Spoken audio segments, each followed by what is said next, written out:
country, rulers of Cahaba Valley. Our house, Bulls country, rulers of Cahaba Valley. Our house, Bulls country, rulers of Cahaba Valley. Our house, Bulls country, rulers of Cahaba Valley. No, this ain't no rodeo.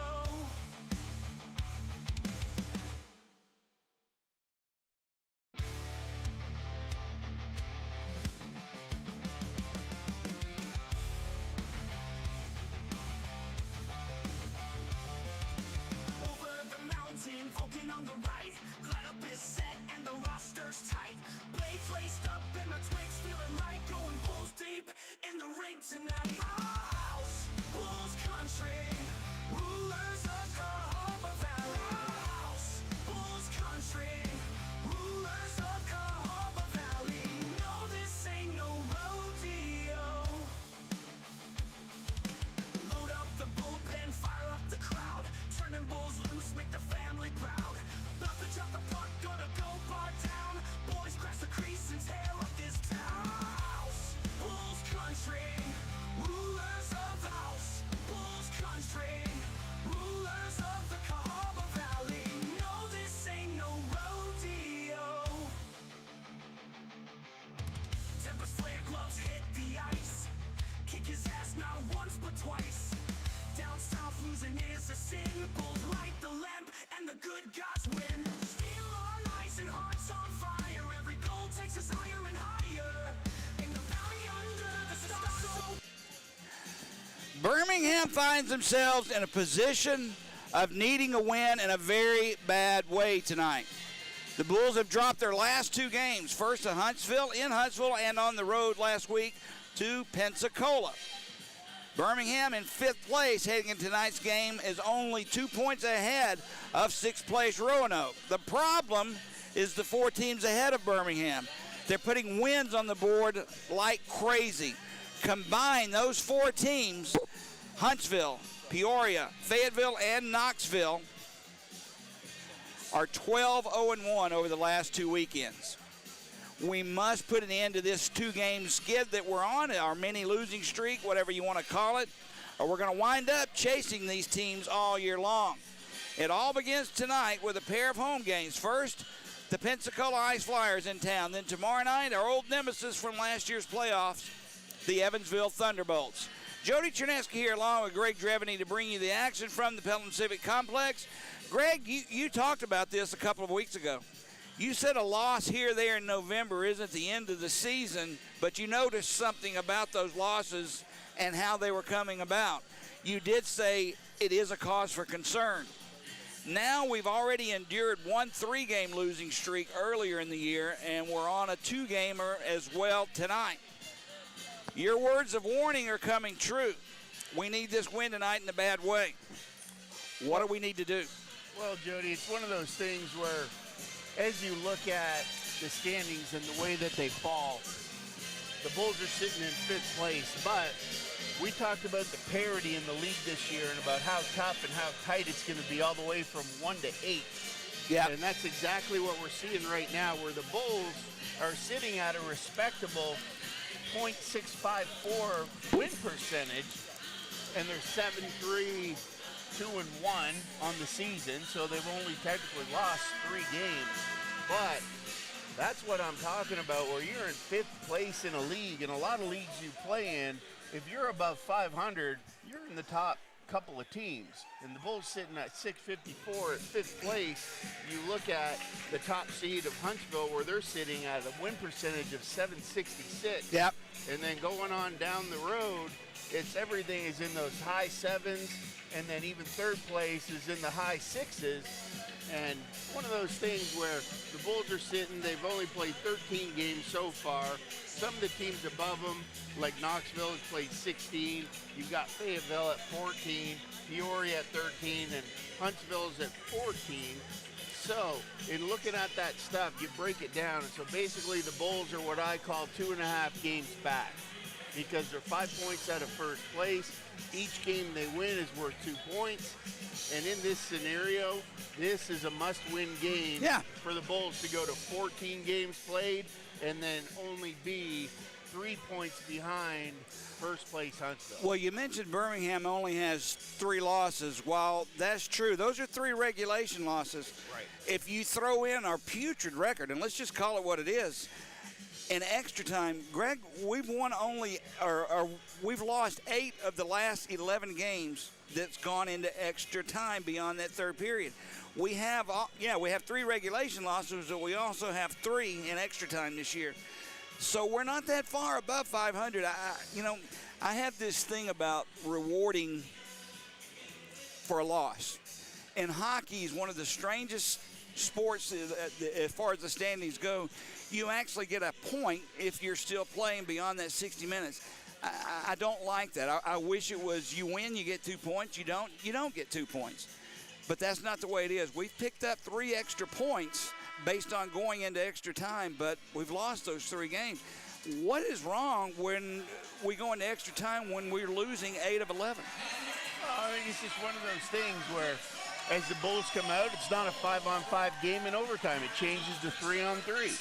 And 3-on-3 is a much different game because it's all about slowing the game down, creating an odd man opportunity, and usually it's a very quick end and a 3-on-3 sudden death overtime. Personally, I like it going back to the old days, Jody, where you got 2 points for a win, you got 0 points for a loss, but at the end of 60 minutes, if it was still tied, you just rolled the clock back to 20 and you played another 5-on-5 period until it was over.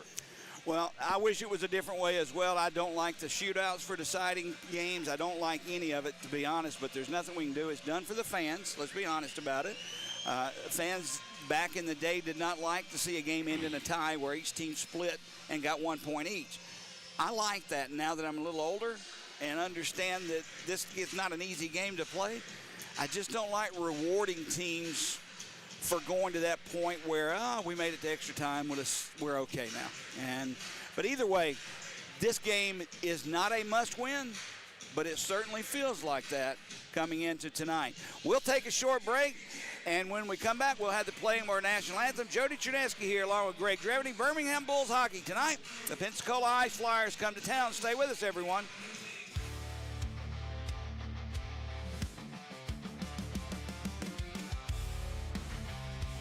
This is a shout out to the professional tailgaters, game day grillers, and potluck pros. Whether you bake it, smoke it, stack it, or melt it, there's nothing more important than how you cook up your team spirit while serving it with an ice-cold Coca-Cola, Coke Zero Sugar, or Coke Life.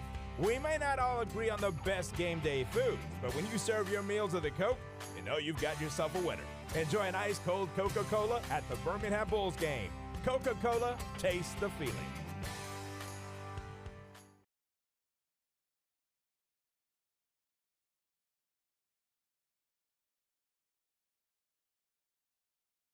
Yell at a tool?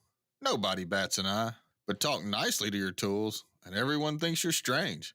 Weird, right? But here's what I know. Great heating techs treat their tools and your equipment with a level of care that borders on talking nicely to it. When you rely on something, you want it to work. And if you want it to work, you treat it as nicely as you can. It's why fall furnace tune-ups are a really smart idea. You're going to rely on that heating system all winter. And you don't want it to fail you when it's freezing cold out. So treat it nicely now, and it'll work when you need it. Problem is, most heating companies in Birmingham don't do the deep cleaning and maintenance you'd assume comes with a tune-up. Just a drive-by inspection, followed by a sales pitch. That bubbified behavior is what I started Excalibur to stand against. So if you want a no-breakdown guaranteed, talk nicely to it tune-up, call Excalibur Services.com. Alabama license number 15214. Yell at a tool? Tomorrow night, December 6th, join us here at the Pelham Civic Complex as the Birmingham Bulls take on the Evansville Thunderbolts, and we'll celebrate that old holiday classic with Chevy Chase, National Anthem Lampoon's Christmas Vacation. There'll be plenty of fun to go around the building tonight, and tomorrow, I've seen the jerseys, Drev. It's from the Bulls will be wearing a jersey that actually has that Chevy Chase National Lampoon Christmas Vacation mansion, lit up with all the lights. Even his station wagon is on the front of it. I'm not keen on extra jerseys and the specialty jerseys, but this one is kind of funny. Of course, there'll be plenty of replica jerseys on sale as well if you're a Christmas Vacation fan. Also, the first 1,000 fans coming through the doors will receive a Christmas stocking that's sponsored by CBS 42. So don't forget also to bring a teddy bear. It's our regular teddy bear toss for the Salvation Army. Doors open at 6, puck drops at 7. You can get your Bulls tickets at bullshockey.net. Okay, Greg, as we're getting set for National Anthem, as the starting lineups are being announced, Austin Lotz is going to get the nod in net for Birmingham tonight. What I wanted to say about him is this is his first time out of 2 to see Pensacola. Hayden Stewart's got both calls the first 2 games. Any reason for that? Well, I don't think so. I think right now they're just in a rotation, Jody. And, the way you mentioned it before about coming in, they won the first night in Huntsville. They came back. They started the rotation. They went back, lost in Huntsville, came back to Pensacola, rotated the goalies again, and that one ended up in a loss. So here you are back with Austin Lodge. And now, if you're Coach Simchuk and Coach Kerr, what you're looking for is which goalie's going to grab the paint and say, hey, this is my net, and then you leave him in there for 5 or 6 games and you get a string of wins together. Well, I'm glad you said that because we've got 2 excellent goaltenders. Best tandems in the league along with Huntsville, if you ask me. That said, we do need somebody to grab the bull by the tail, so to speak, and say it's mine for now. Here's the playing of our national anthem. For the singing of our national anthem, brought to you by the Flooring Gurus. Oh, say can you see by the dawn's early light what so proudly we hailed at the twilight's glass gleaming, whose broad stripes and bright stars through the perilous fight o'er the ramparts we watched were so gallantly streaming, and the rockets' red glare, the bombs bursting in air, gave proof through the night that our flag was still there.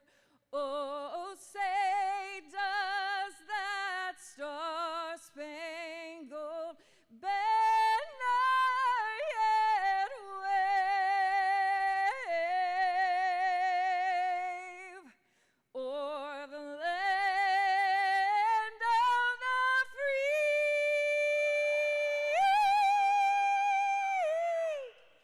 and the home of the brave. Starting lineups first for the Pensacola Ice Flyers. In net, Kevin Reesop. He played in goal the last time these 2 teams got together and won that match. He has a record of 3-5-1, 4.02 goals against, and an .871 save percentage. On defense for Pensacola, Dante Fantauzi.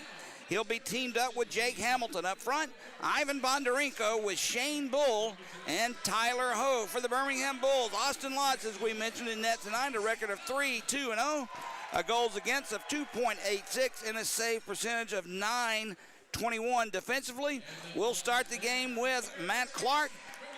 He'll be teamed up with Taylor Brierley, in my opinion, the best defenseman in this league by far. Up front, Nikita Kozarev along with Drake Glover and Colton Olenek to start for the Birmingham Bulls. We're just about ready for face-off.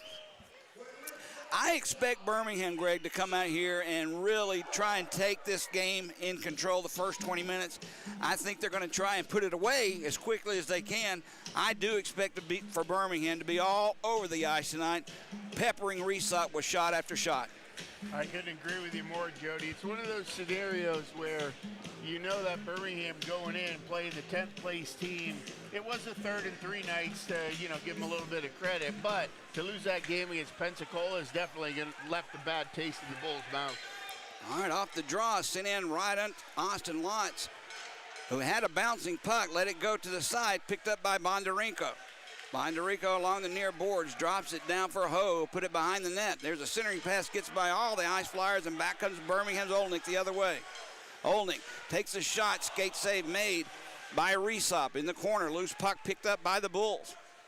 Glover had it, chopped away from him, and Pensacola takes possession. Now Olnick comes in with a forecheck, knocks it free, and the puck is sent near side in the corner. Back behind the net, played by the Ice Flyers. Just underway, no score. Pensacola at Birmingham. And I think you're seeing right now, Jody, with the Ice Flyers coming out here, they are not looking to play a run and gun game, that's for sure. They just want to see this one, let that clock wind down, play it slow and steady, and try and pull one out at the last minute. I'm not sure what happened then, but it took 20 seconds to get that puck out from behind the Pensacola net. Then it went the length of the ice. Birmingham clears, and now an icing will be called on the Birmingham Bulls. Face-off comes all the way back down into the Birmingham end of the ice. Dante Fantalzi had the puck at least 10 seconds behind his own net, would not move. Even the fans started booing. What was he waiting on? Well, that's just it, Jody. They're not trying to, it's like the tortoise and the hare tonight. So if you're the Bulls, you want to come out as the hare and you want to attack, put all that pressure on. You don't want to take your foot off the gas until the game's over. Off the draw, Timmy Faulkner has it, spins away from McTavish, holding on to the puck. Sends one through the crease, gets by everyone. Taken far side by Pensacola. Picked up, though, by Clark, who'll send it behind the net for Taylor Brierly. Brierly tries to hook up for Higgins, gets past everyone, and once again an icing is called on the Bulls. That's the second long headmanning pass we see Birmingham misfire on. So an icing will be called. Is that kind of a strategy tonight, try and catch Pensacola napping defensively? Well, I think that's it. You want to open this game up, and you know what? I know it slows the game down to come out, but I'm all about that, Jody, because I would rather have them going north and south and not making that pass and having an icing as opposed to going east and west and having a transition turnover. Face off in the Bull zone to the right of Austin Lotz, controlled by Pensacola. Faulkner with a shot. That one never made it through to Lotz. Behind the net is played in front, looking for Cook, but Lotz intercepts it and covers up for a face-off, so we'll have another draw as both teams change lines and defensive pairings. So, Jerry, just while we're sitting here and I'm looking at the roster while we got to break in the action, what do you know about former Bull Matt Wiesner? I know he went to Pensacola, was expecting big things, and I heard a lot of talk, and he's not in the lineup tonight. Well, I asked about that earlier tonight, talking with the Pensacola equipment manager. Basically, the only information I was given is he's hurt, and he wouldn't elaborate any further on that, but I'd love to have seen Wiesner play tonight. I like the way he plays, even though he's wearing another jersey now. It's fun to play against guys like that. It's better when they're on your team, but things didn't work out, and now he's in Pensacola. Back to action. Gillespie tried to set it up for Rose. Gets past everyone, and Resop out of his net slings it far side. Played by the Bulls. That's Gillespie, takes the shot. It goes wide. Kept into the Pensacola zone. Taken away now, and back come the Ice Flyers. Smith through center ice. Tried to set it up for former Bull Hugo Koch. Knocked off his stick. There's a shot by Cahill, deflected in front, never made it through. Now behind his back, Lotz looked. That puck just started bouncing as Caden Cahill took the shot from the slot. Lotz kind of lost sight of it, and then you saw that look behind. You've been there before. That's a bad feeling, isn't it? Well, it is, especially when you're pushing across, going post to post like that. Lotz did a great job making the first save. And then Pensacola was left all alone at the side of the net, and he had to come back over. He swiped at the puck, and it's under you, and you just don't want to move for fear of it squirting out. Off the draw, puck is loose in the face-off circle, sent where Matthews curls it around near side. Birmingham's Olnick chips it out, giving chase. The lot of Pensacola was going to be there first, so an icing was called. Kozarev bearing down on him. Third icing of the day, and we're just not even 3 minutes into the game for Birmingham. It'll be back in their zone. Well, it's one of those things, Jody, where even the Bulls in their defensive zone, They have to be aggressive. They have to play with intensity because Pensacola, they are playing a super slow game right now. Just coming in, they're not really crashing. They're just waiting for things to open up. Off the draw, played behind the net, Corson Green for Birmingham ahead to Olnick. Banks went off the boards trying to connect to Kozarev, couldn't do it. The linesman got in the way. Loose puck picked up by Pensacola, and they'll skate away.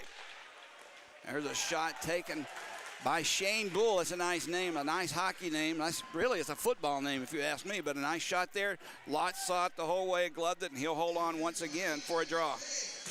And, you know, as a goalie, Jody, I love those shots. Just out there, nice, about eyes high from outside the blue line. Just a good one for Lotz to grab a hold of. No rebound, and here we go. Hayden Ford was just activated off the IR for Birmingham, seeing his first ice time. He has the puck.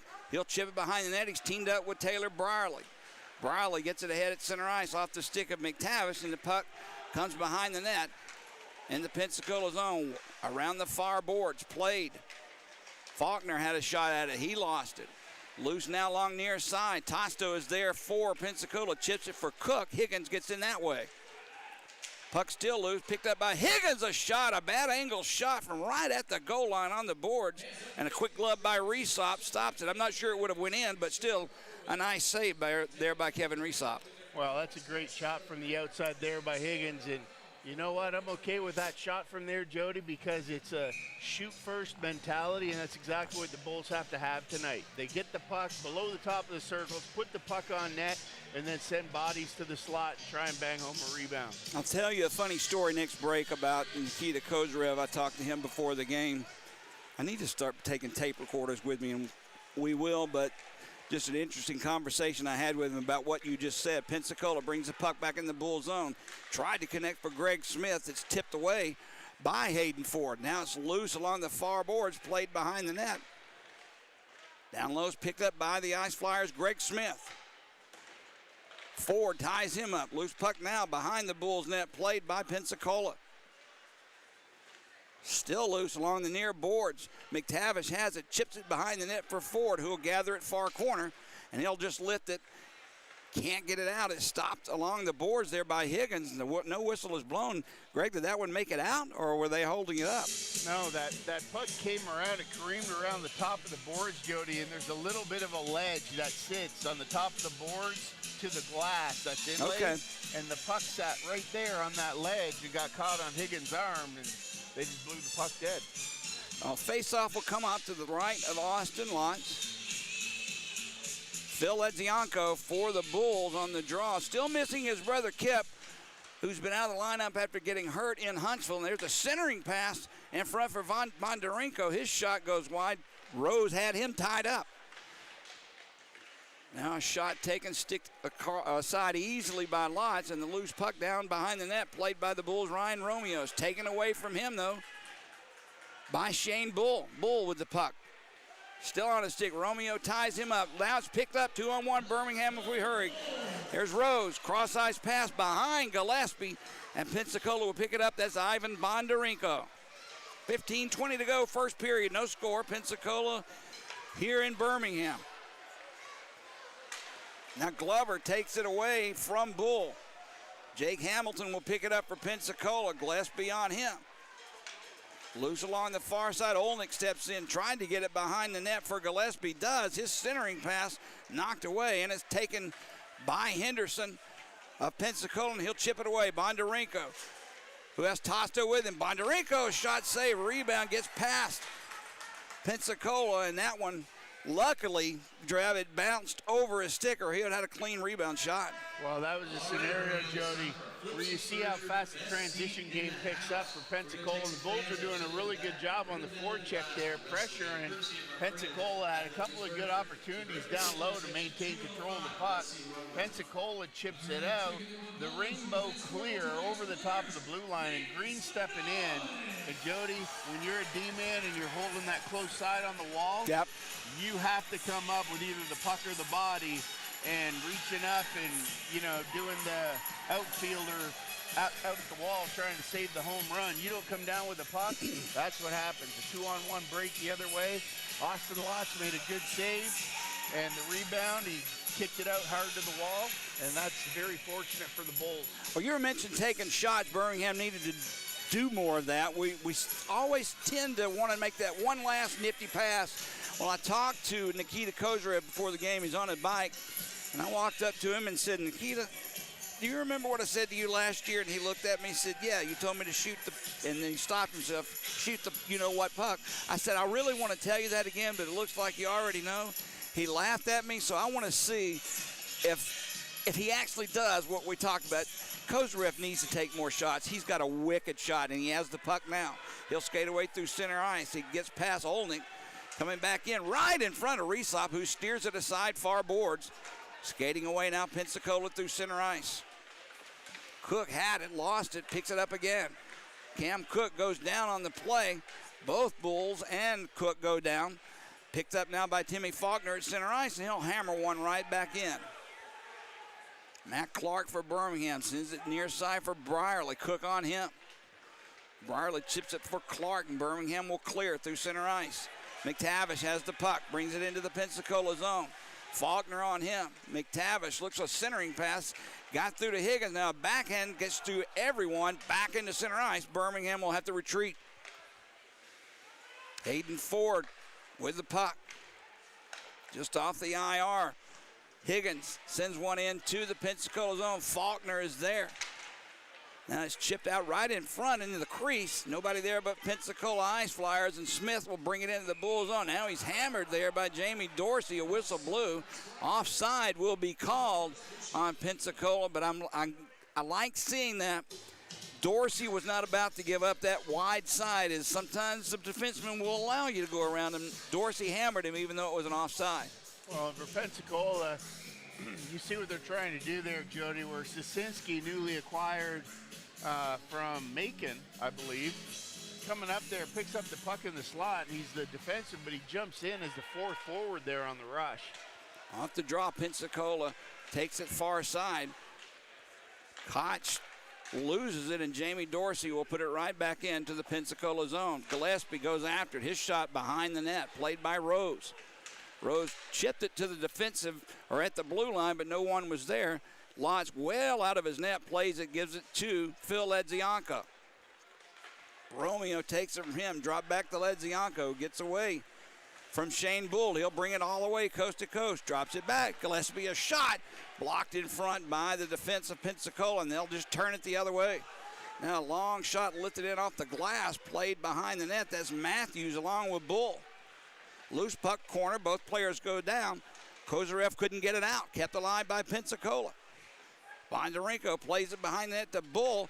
Glover gets in the way of that pass. Still controlled, though, by the Ice Flyers. Bull with it. Back for Palat. Palat sends a shot in off the skate of Matthews. Bondarenko picks it up for Pensacola. He played it for Ho behind the net for Bull. Romeo on him, centering pass, gets by everyone, and Kozarev skates away. 1-on-3. Let's see what he can do with it. Nikita Kozarev dances around one. Backhand save, Resop.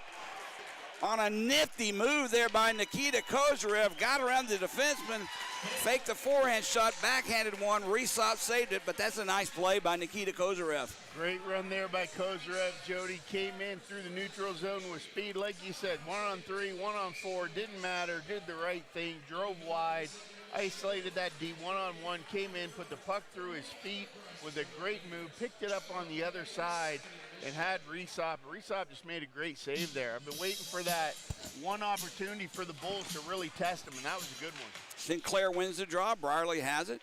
Sends one in front looking for a deflection. Save made by Resop, and Pensacola will pick the loose puck up. Cam Cook chipped it ahead looking. Lost it. Loose puck picked up by Sinclair, and Birmingham will try it now. Taylor Brierly with the puck. Bangs one off the boards looking for McTavish. Gets past him, and icing once again will be called on the Bulls. Face-off coming back into the Birmingham zone. Might be a new mentality, Jody. Just clear the blue line. I'm okay with that mentality in your defensive zone.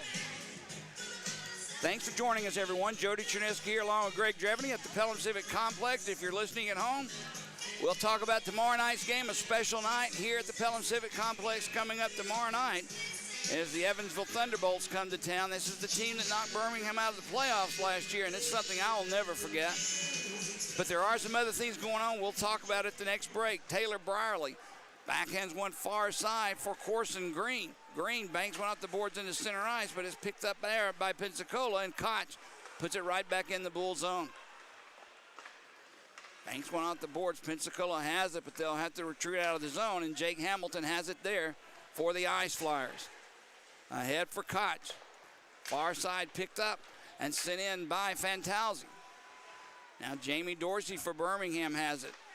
He can't get around one Flyer. Loose puck picked up by Carson Rose. They almost had it taken away from him, though, by Cahill. Now it's loose. Birmingham having a little issue trying to get it out, and finally does. Henderson has it. Skates in front of his own netminder, loses the pass. Ledzianko has it. Far side shot. Rose, a big save there by Reesop. Bounces all the way back to the blue line, and that's out. Dorsey waited too long. Either way, Tyler Ho skates away with it for Pensacola. Romeo watching them. Ho with the puck. Centers one out in front. There's Bull with a chance at it. Never got through. There's a shot taken. Blocker save made. Rebound loose in the crease. Wow. Ho had a shot at it, but I believe he just kind of slid it right underneath of Lotz, who was going down. Great scoring chance there by Pensacola. Birmingham fortunate it's not 1-0. Started off with Jasinski on the point. Jody came in with a shot. High blocker on Lotz. The rebound came down. And that's what I'm talking about what Pensacola just did, but what I'm looking for from the Bulls down there in front of Reesop, where the rebound hits the ice, and they had 2 or 3 swipes at that puck, and Austin Lott scrambling across, made one save, and then reverse stacked him on the other side and got his stick down across the goal line and pulled that one back into his body. That's a huge save for Austin Lott. Off the draw, controlled by Pensacola, but they lost it as Kozarev takes it away. He has Olnick skating in front.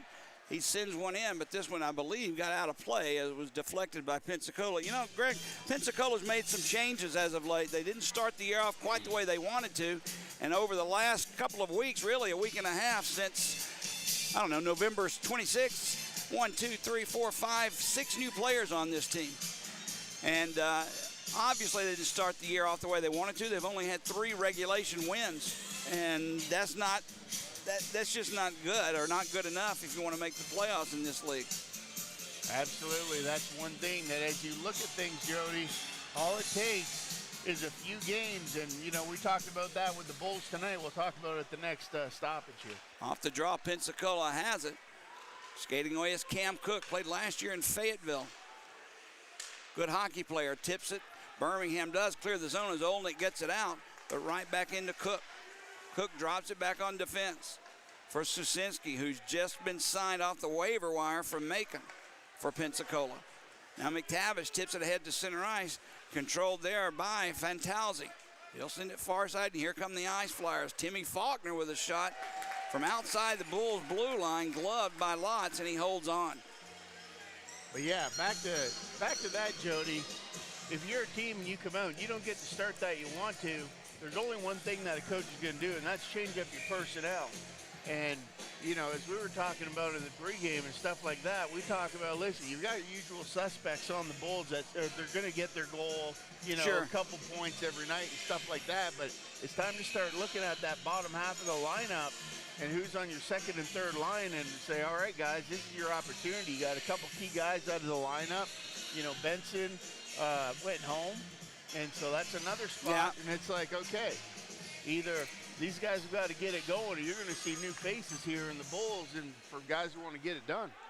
Well, Seth Benson, he had some issues at home he needed to deal with. I'm not going to get into that. It's not my business. I'll just say he has temporarily, for the time being, left the Bulls, a big left winger, and we're a man down. And there's Cahill, brings the puck in the zone, slides one across, almost connecting. Back comes Birmingham the other way. That was a dangerous play there, Greg. Behind the net, Fantalzi has it. Steps out in front, he'll slide it up. Look out, almost too many men. As the linesman's arm goes up, he almost hit Caden Cahill with the puck as his replacement was already on the ice. If he does, that's too many men on the ice, but it wasn't called, so it must have eluded him. Didn't hit him, and here we are at this media stoppage, Jody. So let's talk about tomorrow night a little Yeah, bit. tomorrow night is going to be a fun night. I love that movie, Christmas Vacation, with Chevy Chase, and I can't remember the other cast of characters, but it was just one funny scene after another. If you can picture Clark Griswold lighting up his house and all the glory, it must have lit up 5 cities away. You probably could have seen that house. That's what's going to be on the front of the Birmingham Bulls jersey, along with that station wagon that either the aunt or the grandma was on top of, right, as she had passed away. It's a very, very funny-looking jersey. The Bulls logo is on there, but not on the front. It's all a salute to Clark Griswold. CBS 42 helped us out with that. They're sponsoring tonight. It's that teddy bear toss as well that helps out the Salvation Army. If you're coming, bring a teddy bear. Toss it on the ice. I'm not quite sure how they're going to do it, but I do know it's a very worthy cause for a teddy bear toss. There will be stockings given away the whole night. Right. And that's what I'm talking about, Jody. You talk about an event and a night that you want to come to the Bulls. Tomorrow night, it's going to be a sellout. Fans, if you're thinking about it, get down. Doesn't have to be a big bear, a big stuffed animal, whatever have you. Just get what you can. And now you will see a carnival-like atmosphere. There'll be big ones, there'll be small ones, and fans, you go to bullshockey.net, pick up your tickets for that one and get here early because it's going to be awesome. Rose spins away, comes to the slot, poke checked away from him nicely though by Fantazi, and here we go, 3-on-1 the other way. Cahill gets it in front, score. There was absolutely nothing Austin Lotz could do. Caden Cahill got around Jamie Dorsey. 2 players all alone to Austin Lott's right, and just like that, Birmingham trails 1-0 off the goal by former Bull Hugo Koch. He picks up his 3rd point against Birmingham in just over 3.5 periods. Wow, that's a situation there, Jody, where when you're with the Bulls and you're going through what you're going through here and you're looking to pick up a win, you got to just play honest hockey and not give up those 3-on-1 situations like they did there, because as a goaltender, there's not much you can do. Birmingham trailing now 1-0, has the puck. Here's the call.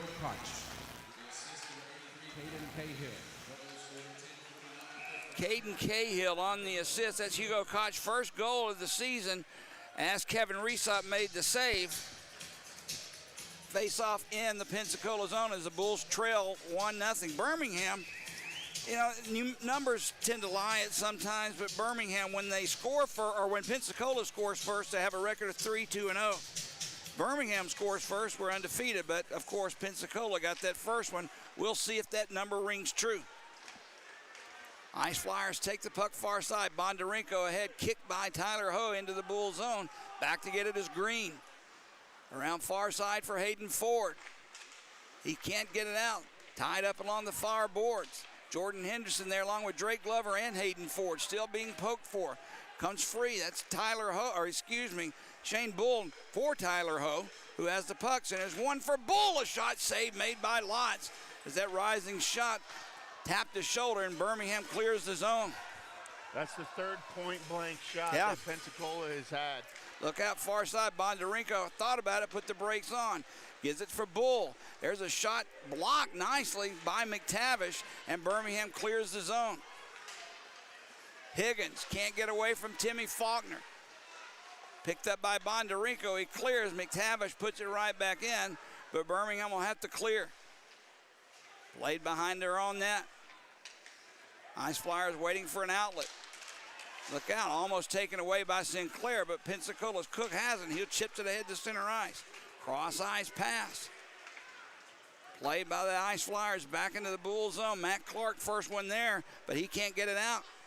Cook had it, lost it, and Birmingham finally clears. Pensacola taking the play to Birmingham right now, Greg. Well, they're playing smart with the puck, Jody. They're just putting it wherever Birmingham is it. If they don't have a play, they're not trying to force anything, just throwing it to the open ice, using their feet and getting up to it. Now puck played at center ice. Knocked down on the play was Caden Cahill. Whistle, and we'll have a face-off coming up at center ice. 7:10 to go, first period. Birmingham and Pensacola. Pensacola leading 1-0 off Hugo Koch's first goal of the year for Pensacola, the former Bull. I say former Bull. He never played for us. We just had his rights, and they were traded to Pensacola. Off the draw. Controlled by the Ice Flyers. Fantalzi has it. Tries to get it out. Barely does, but it's picked up by Greg Smith. He gets away from Ledzianko. Romeo back. There's a drop pass picked up by the Bulls. Fortunate there that we were there and not Pensacola. Now Carson Rose brings it into the Pensacola zone. Played by the Ice Flyers relatively easily out as Cahill tips it ahead to center ice. Ledzianko with a nice play with a hit causing the turnover, and now right in front of the Bulls bench, another hit.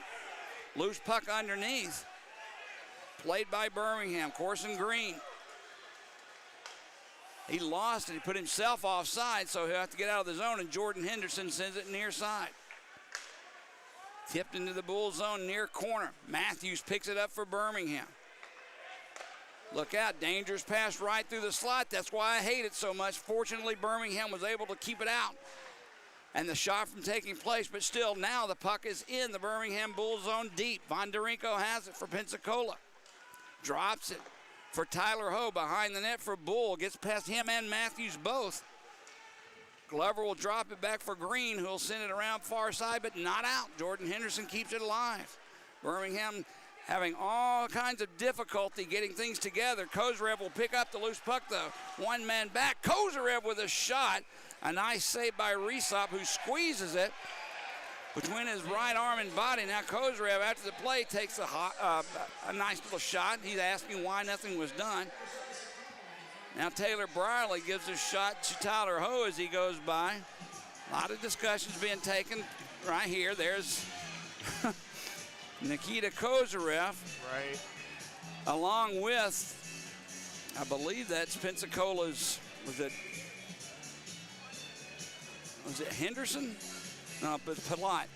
Adam Palat and Kozarev having a discussion, but either way, Birmingham needs to find something quickly. I don't like the way this game has gone so far. It just seems like we started off okay, and now all of a sudden, things are all Pensacola. Well, in that situation, Jody, where even the Bulls coming out there with Kozarev, he's not a guy you want to lose on the ice. So somebody needs to step up there, make something happen, get some energy going. Faulkner with a puck in his own zone, can't get out. Sinclair has it for Birmingham. He's played by Cook. Cook lost a stick, picks it up, and it's played by Pensacola. Sinclair takes it away. Now it's tied up behind the net. McTavish comes out with it. McTavish drops it back for Brierly. He'll try to get past Cook. He can't. Cross-ice pass connects for Clark. He takes a shot. Glove saved by Resop, and he holds on. And, Greg, I don't know if you saw that. Resop tilted his head like he didn't want it to hit him in the head, or was that just me, or did he actually do that? Well, one of those ones where it's a rising shot like that, Jody, and as a goalie, you always want to keep your eyes on the puck, so as your glove comes up, you just tilt your head down to the side so you keep an eye on the puck as it rises up. But nonetheless, if you have to raise your glove that high, it was going over the net anyway, so. Birmingham needs to get something going here in the last 5 minutes of this first period. I'd rather go in tied up at 1 than the way it is right now. That's Koch. Hugo Koch comes into the zone. He nails Ryan Romeo. Puck picked up by Koch. Romeo just returns the favor, and Birmingham will clear. Carson Rose chips it ahead for Gillespie. Taken away from him by Fantalzi, and Birmingham has it, and we'll try it again. Ledzianko drops it back for Gillespie. Gets away from one. Backhander just goes wide, deflected in front. Behind the net, Ledzianko tried to drop it for Rose. He couldn't. Now it's loose, picked up by Ledzianko. Back at the point for Matthews. For Romeo. In front, save made by Resop as that puck made it through. Rose has it. Birmingham finally putting some pressure on in the zone. Rose has it. He centers one out in front, taken away by Tyler Ho, and he clears the zone. Great no-look backhand pass in the slot there by Rose, Jody. Rose has it. He takes a shot, never made it through. Gillespie picks the loose puck up, shot taken, Resop the save. Puck played far boards, that's Hayden Ford. Behind the net, Gillespie. He's been on the ice for a good minute. Taken away by Jordan Henderson, and ahead for Bull, and Birmingham, or Pensacola brings it in. That's Bull, Shane Bull, a shot, stick save made by Lotz. A 2-on-1 developed out of nothing. And here comes Birmingham the other way. Long head manning pass. Kozarev has it. Kozarev couldn't get the shot off. Nice defensive play as he was tied up. Now Clark takes the shot as the puck found his way to his stick, well wide of the net. And Pensacola's Bull will bring it back in the Bull zone. Nice play by Hayden Ford. Takes Shane Bull down. Loose puck picked up by the Bulls. Banked off the glass, but not out. Tosto keeps it alive. There's a centering pass, gets past Bondarenko, and it's played back at center ice. Pensacola will put it right back in. 3 minutes to go, first period, 1-0 Pensacola. Sinclair takes the puck in. Looks for a place to go. Tried a centering pass, too many sticks, not enough room to pass. Down in the corner, Faulkner ties up Sinclair. Loose puck picked up by Hansen. Sinclair takes it away from him. There's a shot looking for a deflection and gets by everyone. Puck along the far boards picked up by the Ice Flyers. Cook, and here we go the other way. Tosto with the puck. Takes the shot, stick save made again by Lodge. Birmingham will try it once more. Here comes Higgins the other way. Behind the net, Resop plays it himself near side for Tosto. Tosto just lifts one into center ice and out. And Birmingham has possession there. Gillespie. He can't get past the Pensacola defense. Played in the corner now. Loose puck picked up by Fantalzi, and he'll just get it out. The other way, here comes Pensacola. There's a shot taken. I believe that was Koch who took it. Save made. Rebound picked up by the Bulls. That's Ledzianko. Far side, Brierly has Rose streaking. Back to Brierly. Couldn't get the stick on the puck, and it's played near side. We're down to 1:40 to go first period. Pensacola maintaining a 1-0 lead. Behind the Bulls net, or behind the Pensacola net, Pensacola once again taking their own sweet time to get things going. That's Hamilton. He sends it far side for Fantalzi. The two Pensacola defensemen lose the puck, though. That's far side Glover, back to Green. Green slap shot, stick save made by Resop. Maybe hesitated just a second too long, but still a nice stop made. Now Glover, he sends it ahead. Now Kozarev takes it, one man back. Kozarev in front looking for Olnick, couldn't connect. We're down to 1 minute to go, first period, 1-0 Pensacola. Puck loose in the near corner, played off the boards but not out. Hayden Ford keeps it alive. He gives it to Sinclair. Sinclair draws it for Glover, back at the point for Hayden Ford. He's tied up by Henderson, and Pensacola banks one off the glass, not out. McTavish a good job to keep it alive for Birmingham. Ford tried a return pass, taken away, and 3-on-2 the other way. Now they drop a man off, so it's 2-on-2. Jordan Henderson drops it for Bondarenko. A shot, save made, rebound loose at an open net. Pensacola couldn't get their stick on the puck. That's another chance they had. Now loose at center ice, picked up by Ledzianko. Drops it for Gillespie. Birmingham maybe a chance for one last time. Gillespie, a slap shot. Save made as Resop gobbled that one up, and a nice hard slap shot by Gillespie. I'd rather see that, Greg, than trying to skate around and drop back, take this pass and another pass. The shots are coming. We just need to beat Resop. Well, and you can see, Jody, that Gillespie has the right idea. Wherever you're at, you just want to bear down, get that puck on net as hard and as quick as you can. And up here on the other side, it was Ford. The puck came up to him on the point. He tried a little feather pass across. You know, and that's that zone from the top of the circles to the blue line. I call the transition zone. And when you're a defenseman, you do not want to lose a puck or give it away, throwing it into there, because you've got three guys jumping with speed, and now you're all of a sudden the last guy back looking, and that leaves you a defenseman and a forward on the backside. Throw the puck on net. Shoot the puck, crash the net, score. Because Resop is a good goalie, Jody. Yeah. And you do not want to let him get his confidence going into a game. I was going to ask you about that. As this game goes on and nothing gets by him, you know he's feeding off that. Well, he's a kid. He went to school in Halifax. He played junior for the Mooseheads. And the kid can play net. So if you're the Bulls, you want to get in there, get some dirty goals on him, crash the net, keep the pucks low. Off the draw, we're down to 10 seconds to go in the period. Pensacola clears softly back in the Bull zone. If we can hurry, we can get another face-off, and finally touched up by the Bulls. So with 7.9 seconds remaining, face-off back in the Pensacola zone. And, you know, the shots have quietly crept up there, Jody, on both sides. And, you know, you're sitting here at a 13-12 game, but it's... Well, 13, 12 shots on goal. Yeah. Nah. Yeah, shots on goal. Yeah.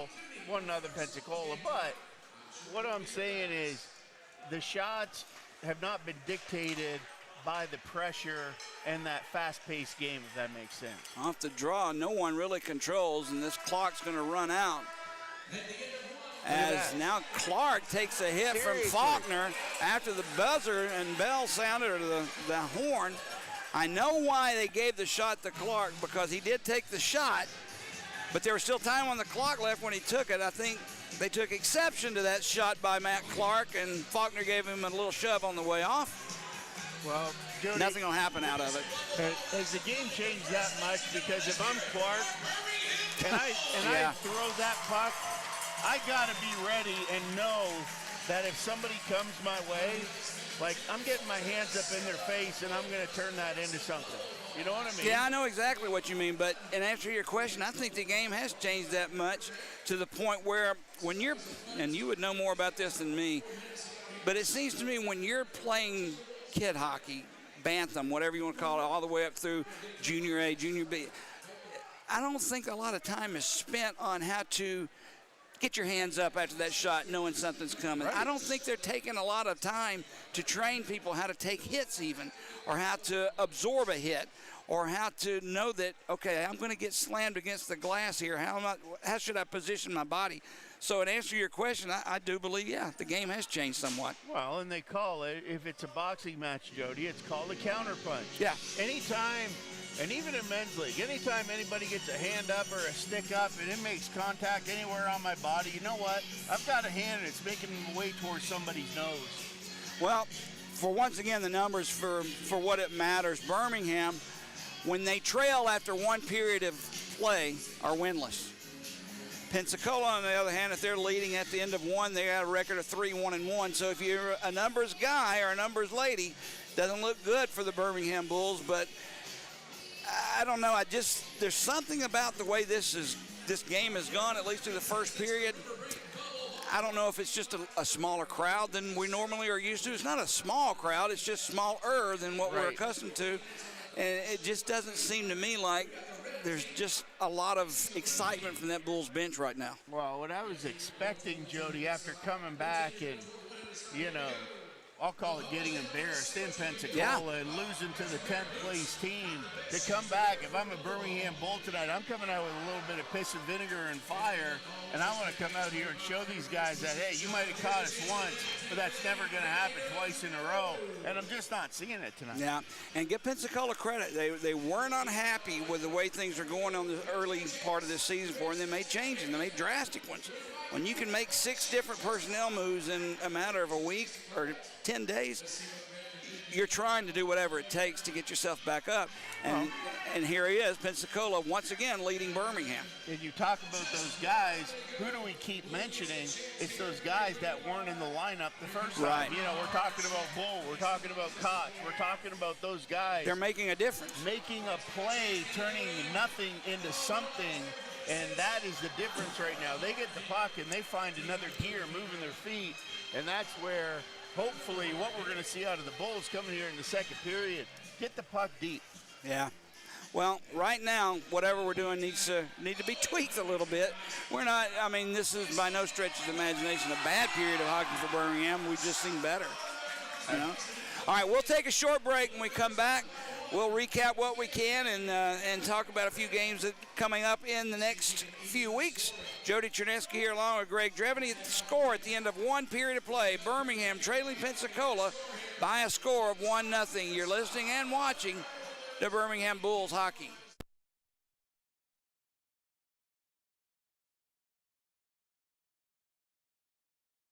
Yell at a tool? Nobody bats an eye. But talk nicely to your tools, and everyone thinks you're strange. Weird, right? But here's what I know. Great heating techs treat their tools and your equipment with a level of care that borders on talking nicely to it. When you rely on something, you want it to work. And if you want it to work, you treat it as nicely as you can. It's why fall furnace tune-ups are a really smart idea. You're going to rely on that heating system all winter. and you don't want it to fail you when it's freezing cold out. So treat it nicely now, and it'll work when you need it. Problem is, most heating companies in Birmingham don't do the deep cleaning and maintenance you'd assume comes with a tune-up. Just a drive-by inspection, followed by a sales pitch. That bubbified behavior is what I started Excalibur to stand against. So if you want a no breakdown guaranteed, talk nicely to it tune-up, call Excalibur. Services.com. Alabama license number 15214. Hey, Jody, I know we talked about tomorrow night being Teddy Bear night and stocking night. It's going to be a sold-out house, and it's going to be a crazy atmosphere in here. Let's do this. You know what my old boss, Art Clarkson, used to say about mentioning those two words together? He said, never do it. You know why? Why? Because there's always one seat left for somebody. There's That's always true. one place to stand. But it is going to be a very, very, very good game tomorrow night as far as you need to get your tickets as quick as you can. That's a good point. But, Jody, let me tell you about something else I saw on the Bulls schedule that really excites me, and that is college night. And it's coming up on December 19th and the 26th.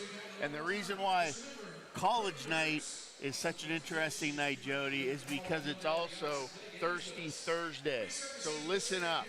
Birmingham Bulls are bringing you college Thirsty Thursday nights. Two exciting games you don't want to miss. On Thursday, December 19th, it's Psychedelic Night as the Bulls face off against Knoxville. Jody, you know anything about the psychedelic jerseys? I know a lot there? about psychedelics. I'm hoping it's not what I'm thinking it is, but I was told it has a lot to do with things like the Deadhead. You just come dressed as you would if you were, I don't know, if you were part of that psychedelic crowd back in the day. So, you know, we'll see the Mystery Machine out front and some Scooby-Doo, Shaggy-looking individuals in the building. But then on the 26th, it's time to break out the boots for country night. Hey, that's a good night. A little, Stompin' Tom, Sudbury Saturday night. Get that one going. But it's Sudbury Saturday night. But we'll call it Thirsty Thursday night. When the Bulls take on Peoria, college students get an exclusive $10 ticket and access to Thirsty Thursday specials. Doors open at 6 o'clock for a 7 o'clock game. Head to the box office for your discounted tickets, and don't miss the action with the Birmingham Bulls. And if you ever have a question, maybe we didn't cover it completely or say exactly, you go to bullshockey.net for any information, but they're always there to man the phones. If you have a question where to go to get these $10 seats for college night, give them a call. They'll be more than happy to help you out with it. That said, if you may not be a college student, if you're listening to this, but if you do know of one, I promise you this, as a former college student myself and you as well, Thursday nights were always special for college students because nobody had class on Friday. Right. And Saturday and Sunday are exactly what they are, Saturday and Sunday. So if you know anybody that, just looking for something to do, a place where you can go for a little discounted beverage here and there and $10 tickets, you can't beat it. Well, Jody, face it, we're in the Uber days nowadays, right? So yeah. what I'm telling you, you go to college, hey, the Bulls game's going to be your first stop of the night because you're guaranteed to be going somewhere else after the Bulls game is over. Gets done about, 9:45, 10 o'clock. And then you're going downtown to finish out the rest of your night. So what a better way to start to come on down. Thirsty Thursdays. Everybody pile in. Grab your frat buddies. Grab your sorority sisters. Come on down. Sell out a section. You know what I mean? Like the old days, they'd come in here and they'd do their chants and everybody doing their cheers and all that stuff. And it really just turned into a big rivalry night about Used to be fun on Thursday nights, which frat or which sorority could have, the biggest presence in the building, and they're bannering back and forth and up on the scoreboard, everybody going bananas. I just love it. I was never a part of a fraternity. I was a little different back in those days, but I guarantee you this, wherever there were sororities around, I was around. You could just about, like a radar, I could find them. But anyway, that's on Thursday. The next two nights for college night are Thursday. What were those dates again? 12/19 and 12/26. Okay. All right. Once again, Jody Cherneski here along with Greg Dreveny. Stay with us. We'll come back in about 30 seconds. We'll wrap up at least the goal scoring in that period. There was only one, and then we'll take a break for the rest. Jody Cherneski along with Greg Dreveny. You're listening and watching Birmingham Bulls hockey. This is a shout out to the professional tailgaters, game day grillers, and potluck pros. Whether you bake it, smoke it, stack it, or melt it, there's nothing more important than how you cook up your team spirit while serving it with an ice cold Coca-Cola, Coke Zero Sugar, or Coke Life. We may not all agree on the best game day foods, but when you serve your meals with a Coke, you know you've got yourself a winner. Enjoy an ice cold Coca-Cola at the Birmingham Bulls game. Coca-Cola, taste the feeling. You are the barbecue boss, the sultan of spatula. And upon the first bite of Whataburger's barbecue bacon burger, you think, hey, I could make this. Your barbecue sauce might not be as smoky, and you probably wouldn't put both smoked cheddar and Monterey Jack on it. And you... Wait, is that bacon? Good thing there's room for more than one poobah of the pit. Good thing there's the limited time barbecue bacon burger at Whataburger. All right, back at the Pelham Civic Complex in between the first and second period. Birmingham trailing Pensacola by a score of 1-0. The only goal in that period that was scored came from Pensacola off the stick of Hugo Koch. Koch scores his first goal of the year, but his third point of the year. He's got a goal and 2 assists, all against the Bulls in 4 periods of hockey. The only assist on that play went to Caden Cahill. Even strength goal, giving Pensacola the 1-0 lead at the end of 1 period of play. So we'll take a break. When we come back, we'll have second period action for you. Jody Chinesky along with Greg Drevening here at the Pelham Civic Complex. Pensacola 1, Birmingham 0.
All right, Jody Chernesky and Greg Dreveny back at the Pelham Civic Complex.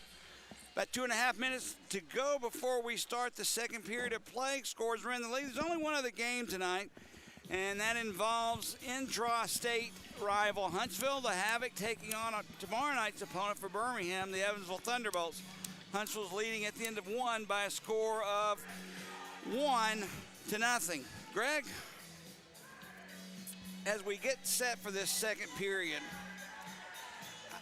I just have to ask about one thing, the goaltending, since that's what your game was. We've seen a lot of shots come towards Hayden Stewart and Austin Lotz' way this year. Things, I don't know, I'm seeing a lot more rebounds, a lot more loose pucks, I guess is a better way to put it, than I did in the last previous 2 years. What do you attest that to? Is that more aligned on the lines of thinking for the defense in front of you, or is that something that they're just trying to keep the puck alive and keep the play moving?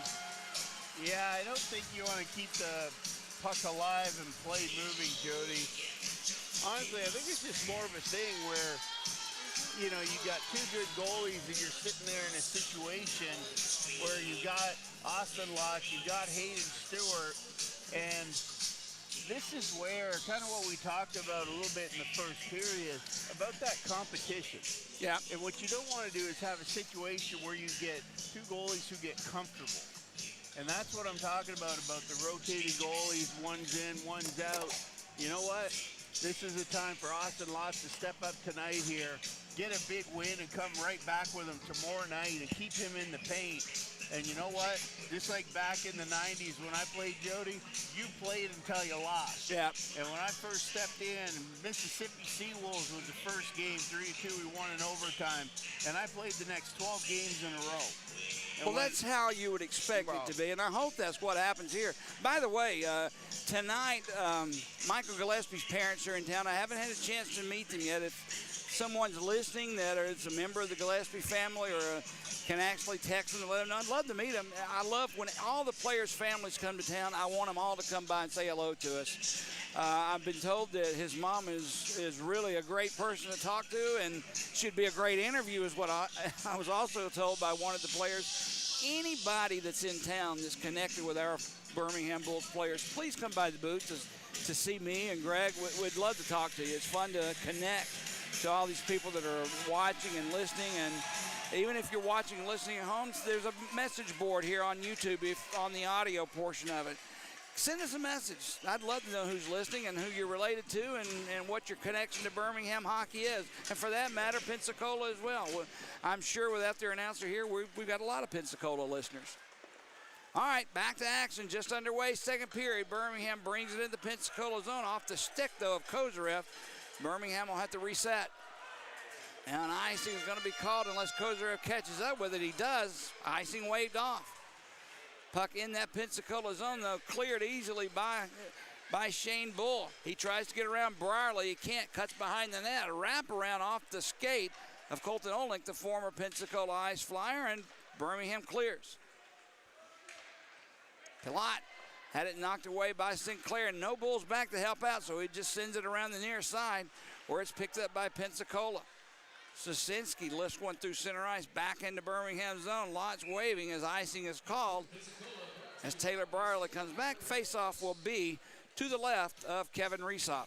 And that was a great first shift there by Sinclair, Jody. You talked about what happens with the Bulls pressure Pensacola's defense, and Sinclair did it.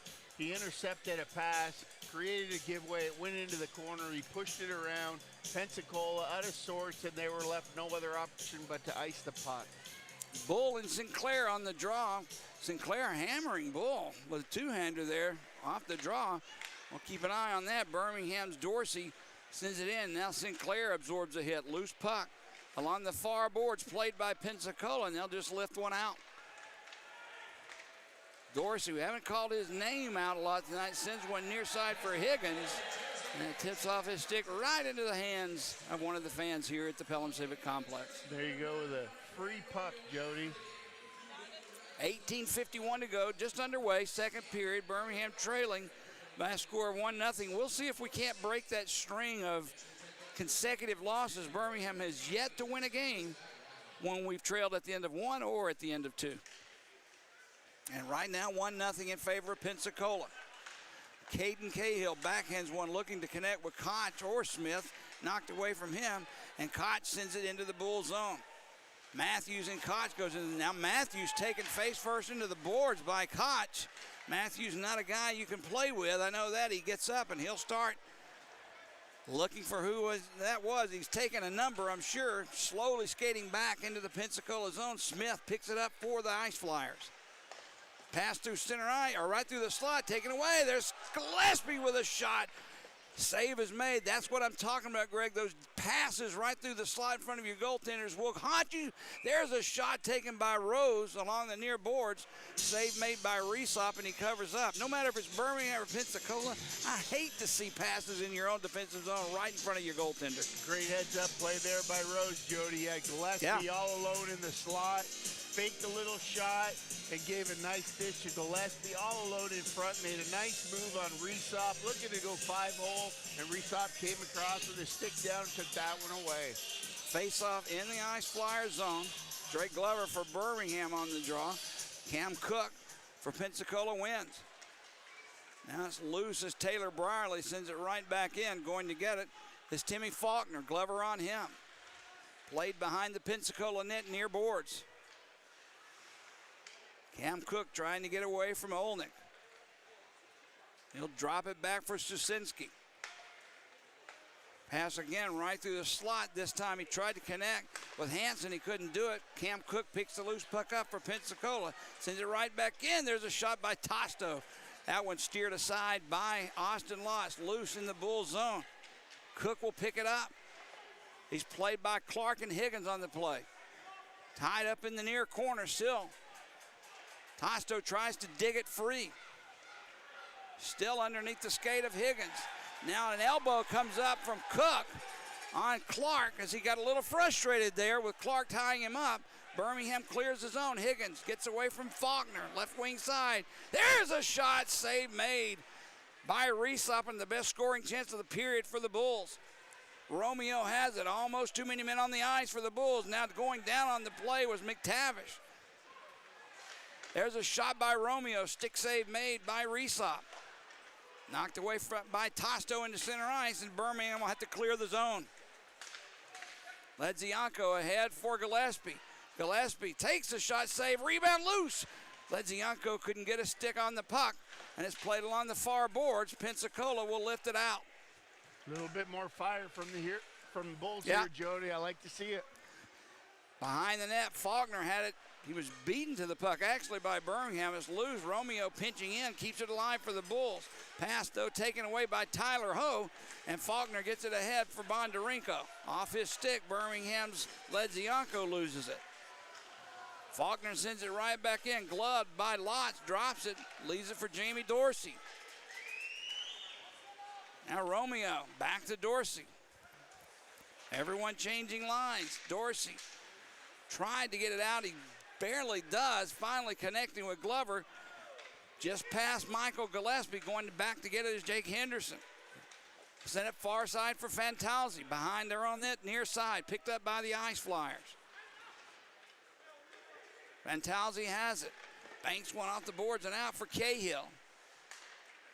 Near side for Henderson. He'll just wrap one around the boards and dump and chase. Now it's played along the near side. Kozarev has it.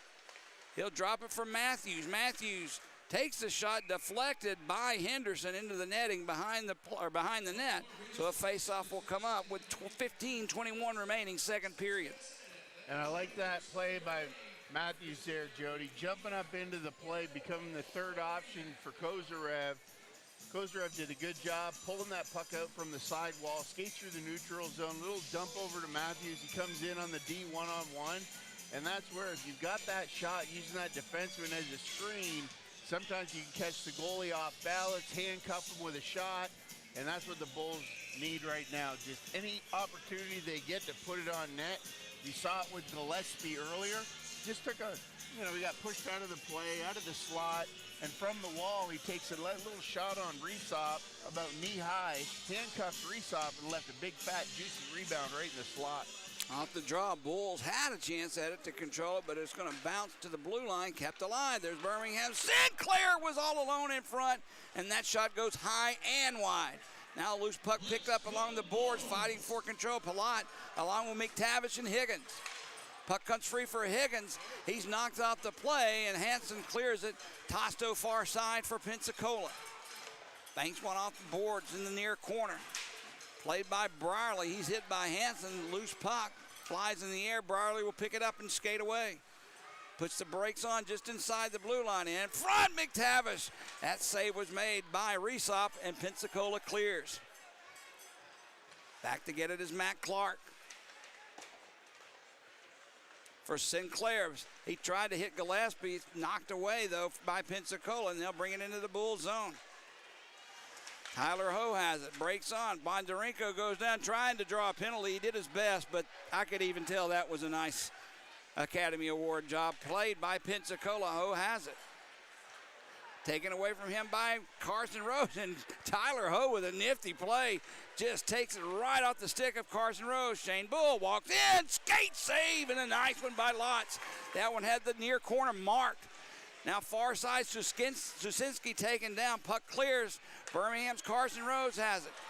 Rose in front looking for Ledzianko. It's knocked away and bounced over his stick, and Pensacola clears. Play definitely picking up on both ends of the ice. Hamilton takes a shot off of Romeo, and there's a shot through the slot. Lotz knocks it up in the air. Birmingham has it. Jamie Dorsey head off the stick of Olnick. It bounces high into the air into the far corner. Birmingham changing lines. Nothing but Pensacola Ice Flyers back there. Puck is tied up. Drake Glover trying to knock it free.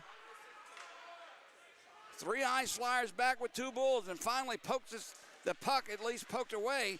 Near side, gets past Green, back into the Bull zone. No icing. Romeo will go back and touch it. Romeo tried but couldn't get it out. It's kept alive by Pensacola. There's a centering pass off the stick of the Bulls' Romeo, and it goes into the netting, so we'll have a face-off in the Birmingham zone. Also, on December 27th, we have church night. All your church groups and Bulls fans, mark your calendars for church night with the Birmingham Bulls on Wednesday, December 27th, here at the Pelham Civic Complex. Church groups of 10 or more are invited to join us for a special rate, making it a night of fun and fast-paced action as the Bulls take on the Peoria Rivermen for the first time this season. The first 1,000 kids through the door will receive an exclusive 2024-2025 Bulls trading card pack. Doors open at 6. If you want to bring your group of 10 or more, whether it be a youth group, whether it be a senior group, Sunday school group, whatever, 10 or more, call the Bulls office today, 205-620-6870, and lock in your spots. That's 205-620-6870. Individual tickets are also available, and you can find out about that at bullshockey.net. That's church night, December 27th. I have 3 games in a row right after Christmas, Greg. December 26th, 27, and 28. I don't know if my voice is going to be able to hold out for those 3 in a row like that. Well, Jody, it'll be interesting to see, and I tell you what, a little correlation here between college night. There'll be lots of shots that night. Shots on goal, okay, and that's on the 19th and the 26th. And then when you flip it to the 27th, it's church night, so that means there'll be a lot of saves. You know, that took a lot of thinking on your part, Greg. That's I have to give you credit for that. That's bad but good. Oh boy. Birmingham's McTavish tried to walk away from Palat. Does wrap around. Turned aside though by Reesop. Nice idea by McTavish, just didn't work. Now that shot taken, deflected away, and here comes Tosto for Pensacola. Draws it back for Hansen. Hansen with a shot blocker save made by Lotz. Loose puck along the near boards. Gillespie has it. If we hurry, 2-on-1.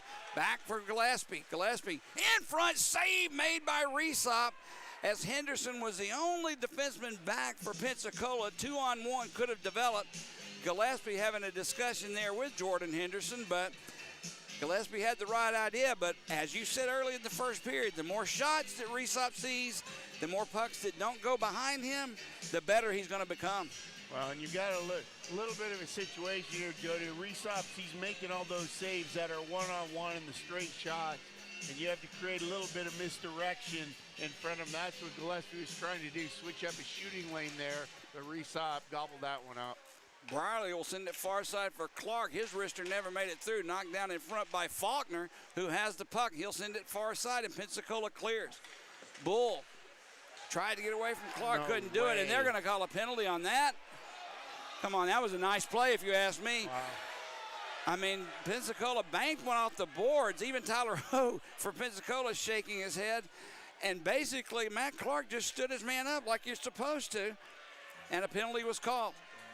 First power play of the night for either team. I don't know, Greg. I don't know. Here's the call. Interference, number 20, Matt Clark, 2 minutes for interference. Time of the penalty, 7:52.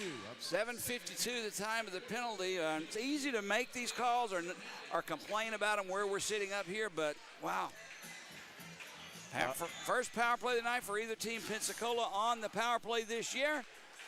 5th in the league, 18.2% success rate. Birmingham's penalty kill is dead last in the league. Ice Flyers with the puck in the Bull zone as this power play is just starting. They're up 1-0 and the man advantage. Back at the point, near side, Bondarenko gets away from one, takes a shot, defense deflected it. It's taken far side by Koch. He'll give it right back to Bondarenko. Drops it back, a shot save made. That one got the post, or either the crossbar played back. Fantazzi has it. Bondarenko chips it far side. Koch takes a shot save made. And with Greg Smith right in the blue paint in the goal crease, he just covers it and hovers over it for a face-off. Pensacola putting the pressure on early and often in this power play. Well, Pensacola started off on that power play, Jody. They were playing a lot of perimeter stuff and just passing the puck around, looking for an open lane. But they soon realized after that first shot, hit Austin Lotz on the end of his stick. Yeah. The knob came up. I don't know if it I thought it hit the post or crossbar. the crossbar, and then came out from there. And then after that, they were just all up in the goal front. Henderson with the puck, sends it far side, has it again. Pensacola with 1:10 to go on this power play with the puck. Jake Henderson. Far side gets away from Shane Bull, but he'll pick the puck up as it's sent right back to him. Bull for Henderson. Ho back to Bull. Look out, Henderson with it. They're controlling the puck now that's tucked into the air as he tried to send one in front for a deflection off of Sinclair's stick into the netting. So we'll have a face-off. Birmingham having some issues getting the puck out of the zone. I mean, you got to do that. Jody, as a goaltender, I love what Pensacola's doing here. They're passing the puck back and forth. They're trying to get that perfect opportunity, and very seldom do you see that. There's nothing worse than playing a team, and on the power play, all they do is just relentless, just shot after shot after shot. And fortunately for the Bulls, it's not what we're seeing here right now. 50 seconds remaining on the power play. Fantazzi has it. For Bondarenko, down low. There was Smith. It bounced off his sticker. He couldn't get the shot off. Now in front, Bondarenko. Back at the point, Fantazzi. He takes a shot deflected by Romeo, and Romeo's stick explodes. Couldn't get it out. Cahill picks the loose puck up, gives it to Bondarenko. Birmingham essentially 2 men down as Romeo has no stick. Fantazzi has it. Far side for Koch. In front, Bondarenko looking for a deflection. Romeo had it bounce off him. He has no stick. He can't clear. Fantazzi. Far side Koch takes the shot wide. Cahill has the loose puck for Pensacola. Fantazzi, a shot. Bounces off the boards and sprawling out as Austin Lotz put that big left mid over and cover up. That's a dangerous play, Greg. We're already a man short. When you take a stick out of a defenseman's hands, you're essentially 2 men down. Absolutely. I'll tell you what, Jody, that is a heads-up play by Ryan Romeo. For the fans at home, if you didn't catch that one, throw that back, rewind on the DVR, and watch Romeo. When the Bulls forwards didn't pick up that he broke his stick, they should drop back and take over his position. We'll get back to that. We're down to the last 5 seconds of power play time. Birmingham Tries to get control. It's played by Hanson. Rose takes him out. Birmingham has killed the penalty back at full and even strength. The puck gets by Gillespie. Jordan Henderson picks it up, and an icing will be called on Pensacola. Go ahead and finish your thought. But what Romeo did there, Jody, is because he lost his stick, the best place for that person to be who doesn't have their stick is in the top two closest to the blue line at the top of the box. So Romeo was waiting for McTavish to drop back into his spot because you want your guys closest to the goalie to be able to clear rebounds. So when they didn't do that, Romeo just bust out there and showed everybody, hey, I'm going to be the high guy in this because I don't have a stick. You guys stick close to the net, get control of the puck so you can clear it. So that was a great heads-up play within the game from Ryan Romeo like there that a lot of people would miss. The one thing I did not see that I would have liked to have seen when Romeo's stick exploded, basically, and he played with that one, is I'd like to have seen one of the forwards give him their stick. In that case, I know you do it when the goaltender loses his or breaks it, but wouldn't you want your defenseman to have as much firepower as he can have instead of the forward? Well, that's what I mean about the player switch. When that didn't happen, you see what I mean? Yeah. Romeo had the wherewithal to jump out at top of the box. Well, he's a smart player, no doubt. He forced everybody else back to the net front, and that helped Austin Lotz be able to careen that one out. They kept it to the outside, off the backboards. Lotzie covers it up, and the Bulls are out of that. All right, we're just over halfway through this hockey game. Bulls trailing 1-0, 9:50 to go, second period. There's a centering pass by Henderson, blocked by Clark, kept alive by Palat. He'll send one behind the net for Cook. Another stick out of the hands of someone playing without a stick is taken by Pensacola, far side. Looks for a place to go is Hanson. He just turns and fires, goes behind the net, loose. Cook chips it ahead for Hanson. Now nice play. Rose goes down and clears the puck. Hanson will bring the puck in for Pensacola. It's off the skate, or ankle that is, of Matthews, and it bounces all the way back to center ice. Cam Cook getting a lot of ice time here. He's a good hockey player, probably the best on Pensacola's team. He had a chance to send it in, lost it. Kozarev will be the first one to pick it up for the Birmingham Bulls. He's chased away, though, by Henderson. Tyler Ho has it. Glover lifts his stick, and Birmingham has possession. Now Cook takes it from Kozarev. Olnick takes it away from him. There's Hayden Ford, a shot. That one through traffic. Resop finds it and squeezes it against his body. A nice shot there by Hayden Ford instead of passing it. And a nice idea, just Resop was just better. So, Jody, here's a question for you. Pensacola's doing a very good job down low, getting that extra guy down. Puck's below their goal line. They've got 2D and their centerman down there. If you're with the Bulls, do you send in your third guy to play 3-on-3 below the goal line? Not at 1-0 in the second period, I don't. But who am I? I just try to do the best I can to describe what's going on. I see what you're saying, but isn't that a kind of a desperate move? All depends. You got a 2-on-2 out front, right? Behind the net, McTavish has it. Has Sinclair in front, but he can't get it to him. He'll send it to Romeo, who's pinched in well beyond that blue line, in the middle of the face-off circle. Played behind for Fantazzi. He can't get it out. Kept in by Dorsey, and it's sticked aside, out of play by Resop, so a face-off will come in the Pensacola zone. Jody, here's a question for you. We got a little break here in the action. Rick Hudson on the chat on YouTube, he wants to know the biggest difference between the 23-24 squad and our current team, and he follows it up with, like, who's the most improved player from last year to this year? Great question. It really is. Think about that one. We'll hit it in the next break. Let us simmer on that one a while. I have a lot of opinions, but that's all they are, is opinions. It's played by Birmingham. They lose possession. Now Greg Smith takes it, and he'll send it out. Olnick, he lost it. Smith kicks it ahead. Romeo back defensively. Smith sends one in front, looking for Koch. It was out of his reach. And Kozarev smacked against the glass hard. He couldn't remove it. Now Caden Cahill, it bounced off his stick and out of play. Dorsey came in to give him a shot. And we're all going to discuss it now, at least where the faceoff might come from. You know, a lot of the difference between last year and this year, I don't see. Birmingham was so confident in the way we played last year. It didn't matter what was going on. We knew we could outskate, outshoot anybody, outpass anybody. And we just oozed with confidence, and the goals just came and came and came. We're not at a deficit. We're not in a bad situation. But a big difference this year from last year is I don't see the shots that I saw. Now right off, this Cahill had a chance. Glover goes down to block it, played in front. Puck goes behind the net. There's a centering pass taken away. Birmingham's Kozarev gives it up near side. Here comes Olnick. He'll chip it in. We'll get your thoughts on that in a minute. But played behind the net. Palat and Olnick going in and after it. Gillespie now comes in to try and knock the puck free. He'll dig it out. Michael Gillespie plays it back for Clark. Clark returns for Gillespie. Clark has it. He'll cut behind the net. Looks for an outlet. He's still holding on to the puck near boards. Pass for Brierly. Brierly nowhere to go. He gives it to Ledzianko in the corner. Phil looking for a place. Finds Brierly. Back for Clark. Somebody needs to shoot. He does. Loose puck. Gillespie just couldn't get a stick on. Now he's pulled around and held. There'll be a penalty coming up.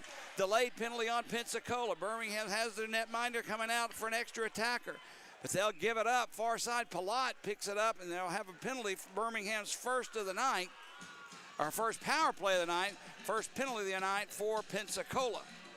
As Henderson will go off, I'm sure it's a holding. A holding, mugging, whatever you want to call it. Sure. But yeah.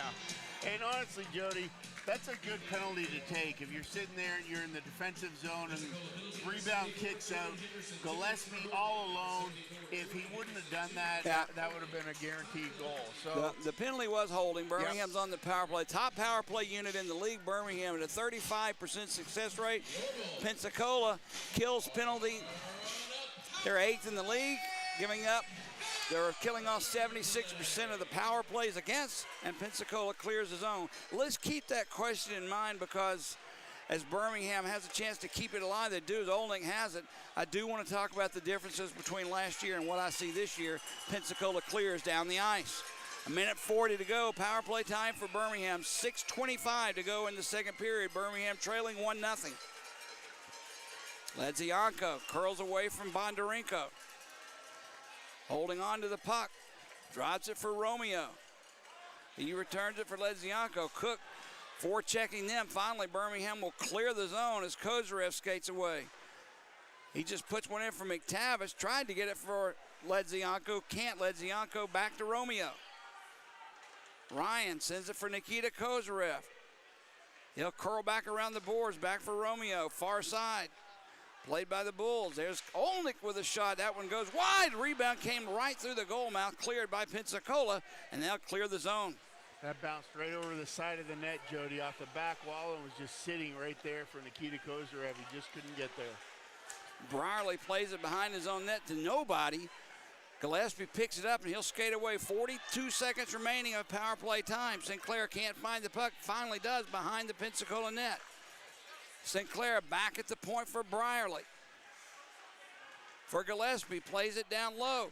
In front looking for Sinclair. Bounces off the ice flyers, and here we go the other way. Bondarenko gets away from one through the slot. His shot deflected wide, and Carson Rose just gets it out. Pensacola doing a good job killing the penalty just by sending the puck in the Bull zone, and they'll just tap it right back in. Down to 10 seconds of power play time remaining. Not a lot of damage done on this power play for Birmingham. We're still trying to get it in the Pensacola zone. Brierly does. Time for one last chance. Brierly, as Pensacola kills the penalty. There's a shot by Green, never made it through. Rose takes a shot, deflected by Gillespie wide. Pensacola has killed the penalty. They're back at full and even strength and in control of the puck. Lifted in the air. Cook tried to get it in deep, couldn't do it. Birmingham has it. Deflected by Tosto. Loose now at center ice. Ledzianko has it. He'll bring it in. Far side McTavish, a shot save made. Rebound loose. Still loose in the slot. Cleared by Pensacola. And back comes Cook. Cam Cook drops it for Tosto. Has Hanson. Hanson. He loses it as Sinclair. He'll just pop it back into center ice. Higgins tried to catch up with it, but he couldn't. Palat gets there first and sends it deep into the Bull zone. We're down to 3 minutes, 50 seconds left here in the second period. Still trailing Birmingham, that is, 1-0 to Pensacola. Smith for Cahill. Takes a shot. Blocker save made by Lotz. As Cahill deked his man and made a nice shot. Lotz handed up big. Henderson now with the puck for Pensacola. Birmingham changing lines. Cahill left all alone in the slot there, Jody. That's a big one. You marked that one down with 3.5 minutes left in the second period. Austin Lotz with that huge save. Lotz takes the puck as it's lifted in the air to him. He holds on. Now some pushing and shoving. Koch having a little discussion with Drake Glover. It originally started with Kyler Matthews, who comes in to let Koch know, look, you were a Birmingham Bull in paper only. Not in reality, as we take a media timeout here to start, well, the last media timeout, that is, of the second period of play. Back to the question, though, the differences, Greg. I see less goal scoring because I see less shots being taken. I don't know if that's a confidence issue or not, but that's what I see. What do you see? Well, the second part of the question, Jody, was the most improved player, and I had that one answered about 12 minutes ago, and I've been waiting for you to just name a guy. Tell me, from the team last year to the team this year, who's the guy that you're seeing has had the biggest improvement, is the most impactful this year compared to last year? I personally think Taylor Brierley is by far. Yeah. I mean, it wasn't that he was bad last year or even average. He was very good. But wow, what a season he's had so far. Well, Taylor Brierly, we liked him coming in last year. He got progressively better every game, and this year he picked up exactly where he left off last year, and now he's eons ahead of where he was. So to me, that's your most improved player. Pensacola off the draw has possession in the Bull zone. That's Tyler Ho. Loose along that far boards. Birmingham tried to chip out and couldn't. Now finally taken by Romeo. Romeo, nice pass ahead for Kozarev. Look out, Nikita. Kozarev save made by Resop as Kozarev was all alone. Now behind the play, a penalty coming up on, I believe, Tyler Ho. One of the Bulls is down on the ice face first. I don't see a number. Is it Olnick? I believe it's Colton Olnick. Yeah, he's finally back onto his knees as the trainer comes onto the ice. The referee's arm was in the air, and he's just standing there over Olnick, maybe checking for blood. But either way, I believe Birmingham's going to get another power play out of this. Olnick was digging in for that puck, pinned up against the wall by Pensacola's D, and Ho came in and tried to get in on the battle, and as he did, he just swung his stick around and haphazardly just caught Olnick in the face. But the bottom line is you're responsible for your stick, and if it gets up, you're going to get called right in front of the referee. Good call. Bulls back on the power play. All right, Tyler Ho does get the call. I guess they'll call high stick. I didn't see the signal, but I did see Ho. Here's the call. Tyler Ho, 4 minutes for high sticking. A double 15, minor. Tyler Ho, 4 minutes. For Tyler Ho, a double minor. So what that means is if Birmingham can score a goal in the first 2 minutes, we're going to have 4 minutes of power play time regardless. It's not a major penalty, though. Right. With only 2:58 remaining in the second period of play, some of this can go over to the second period. Hopefully, though, we can score 2 quick ones and be done with this. Must have had a little lip blood on that one, Jody. I didn't see a 4-minute major out of that one, but no, I didn't either. I mean, to be honest, if that call's made against Birmingham, I'm probably upset right now. But no one argued the fact. Right. You know, Jake Hamilton had a question or two, but no one argued about it. Birmingham back on the power play, 5-on-4, 2:50 to go, second period. As Pensacola tries to clear a weak pass to get it out, they couldn't do it. Gillespie has it now. He'll send it down low for Glover. Return for Gillespie. Back for Broadley. Birmingham whipping the puck around, but no shots. Now finally a shot taken by Rose. That one goes wide, and it clears the zone. That's one of the dangers of setting your power play up with your shooting lanes on the outside, Jody, because if you shoot and you miss the net, it creams off around the glass and creates a problem keeping it in the zone. Now Gillespie chips one in. Fantazzi had him lined up, but couldn't do it. Brierley has it, bounce over his stick, and Carson Rose has to retreat in his own zone. Gillespie puts it in. Fantazzi picks up first, though. He avoids the check. Loose puck picked up by Gillespie. He'll set it up at the point. There's Brierley with it. Brierly, far side. There's a shot by Sinclair. That one high and up into the stands and out of play. Birmingham just seems to be a little off tonight, Greg. I mean, offensively, I just don't see a lot of great scoring opportunities. Well, I'll say this. Offensively, I think that they're finally putting it together because that was a great passing play from low to high, up to the D, across to Brierly, and Brierly with a beautiful pass right through the seam, down to Sinclair on the back door, but you just got to finish that. Yeah, well, a minute 57 to go in the second, 3 minutes of power play time remaining for Birmingham. As it's taken far side down low, there's a spin and a shot. Kozarev couldn't get the deflection in, and Pensacola clears. Greg Smith brings in his shot deflected wide. Loose in the bull zone. Pensacola has it. It's tied up now near boards. They're just trying to kill some time. Finally, Olnick knocks it free for Romeo. A minute and a half to go and 2.5 left on this 4-minute power play for Birmingham. Ryan Romeo skates it ahead into the center ice, drops it back for Kozarev, who drops it for Ledzianko. I don't know that I like all that drop passing, to be honest with you, Greg, as it's taken easily away by Pensacola. Cahill has it.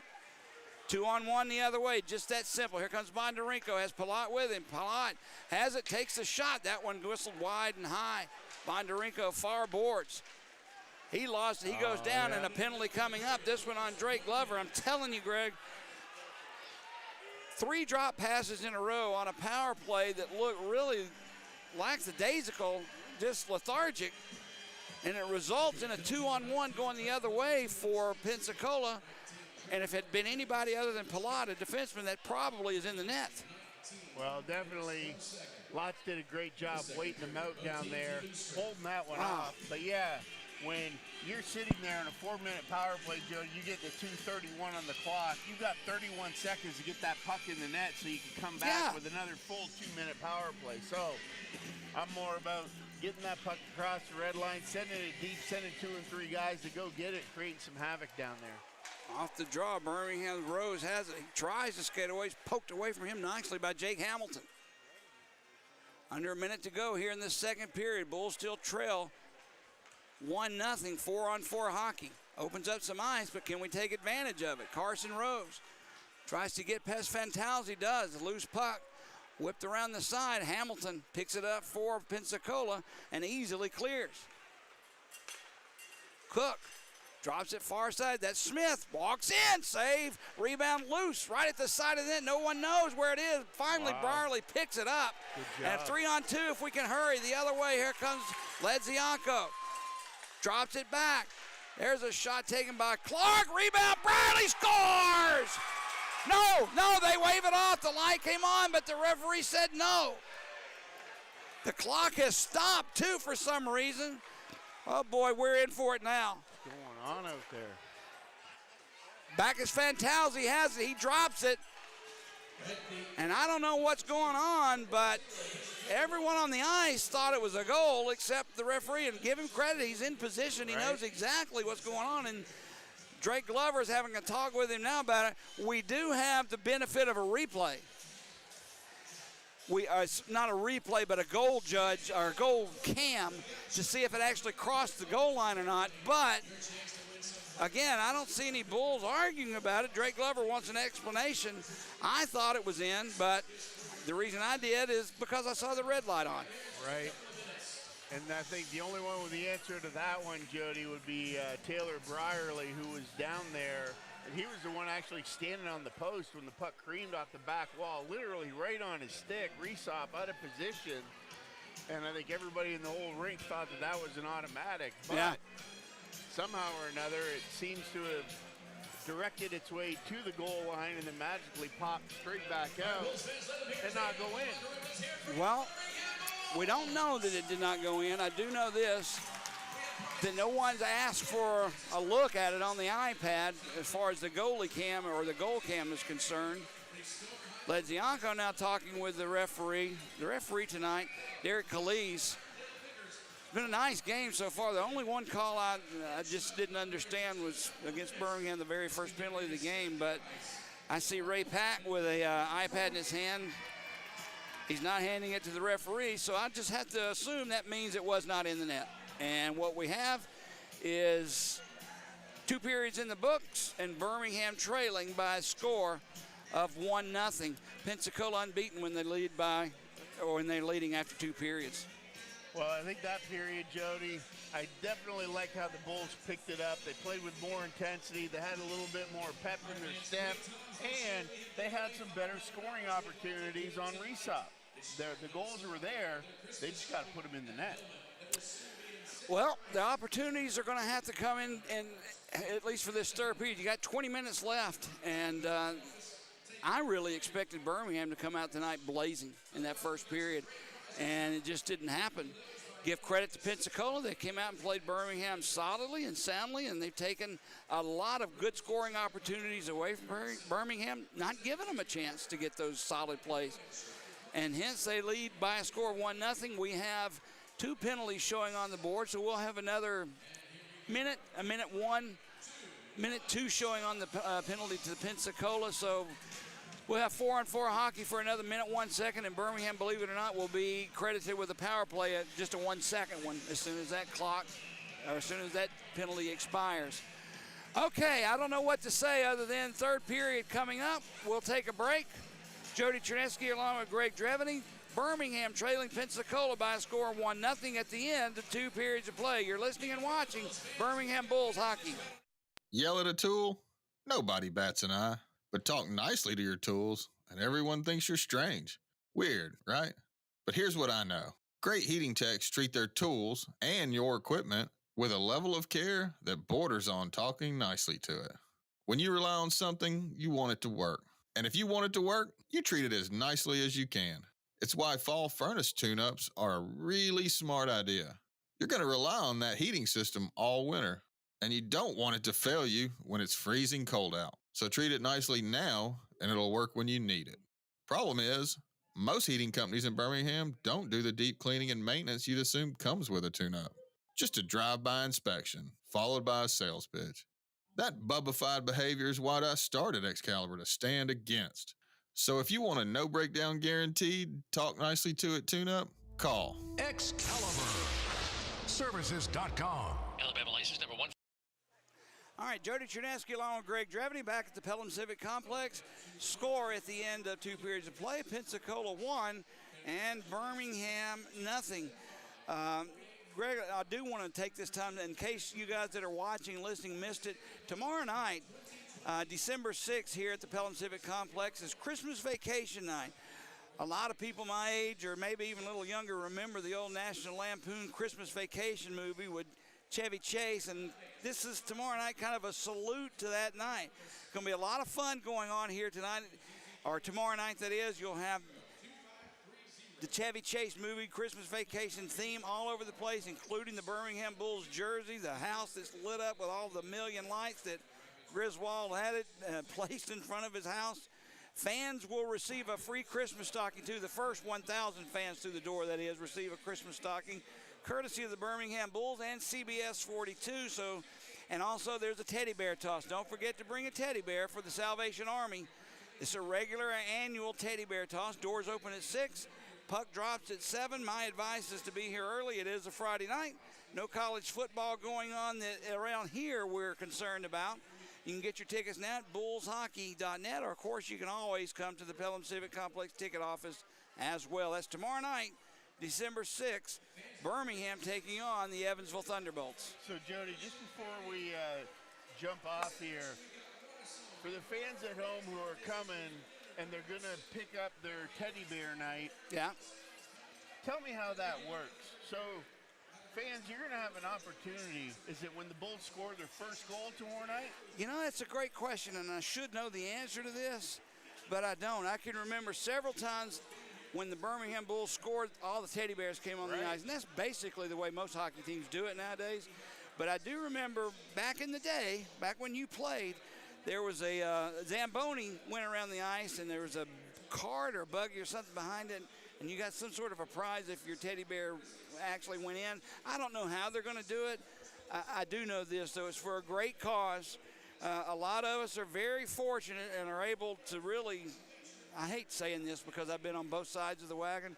Some people don't look forward to the holidays, Greg, and it's for a lot of reasons. And so any help that we can give, whether it be something as simple as a teddy bear for a child or, Right. or a donation for food or a donation in cash to the food bank. I mean, If you have it, you give got to it. do it. Yep. I mean, and this is such a worthy cause. So come to the game tomorrow night. As I said, go to bullshockey.net for information and about tickets. Or you can stop by the Pelham Civic Complex ticket office. But that's tomorrow night, Birmingham and the Evansville Thunderbolts. And bring as many big teddy bears. You see them from time to time, Jody. Some people come in here, they have 6, 8-foot teddy bears. Really? I've never seen that. They sling them out on the ice, and you know what I want to see? I want to see Michael Bell out there bagging them all up tomorrow night. Have you really seen a teddy bear that size? I saw it. And the thing about it was, is it took 2 of them and they tried to sling it up over and it got hung up over the glass because the thing was as big as a person. So that made some child very happy. Yeah, I no guarantee kidding. you that year to have something of that magnitude. All right, we'll take a break here. Once again, score at the end of 2 periods of play. Birmingham trailing Pensacola by a score of 1-0.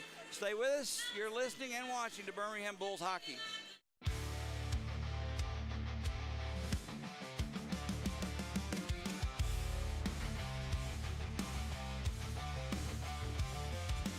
Over the mountain, focusing on the right.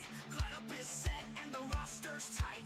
Blades laced up and the twigs feeling right. Going Bulls deep in the ring tonight. Our house, Bulls country, rulers of Cahaba Valley. Our house, Bulls country, rulers of Cahaba Valley. No, this ain't no rodeo. Load up the bullpen, fire up the crowd. Turning Bulls loose, make the family proud.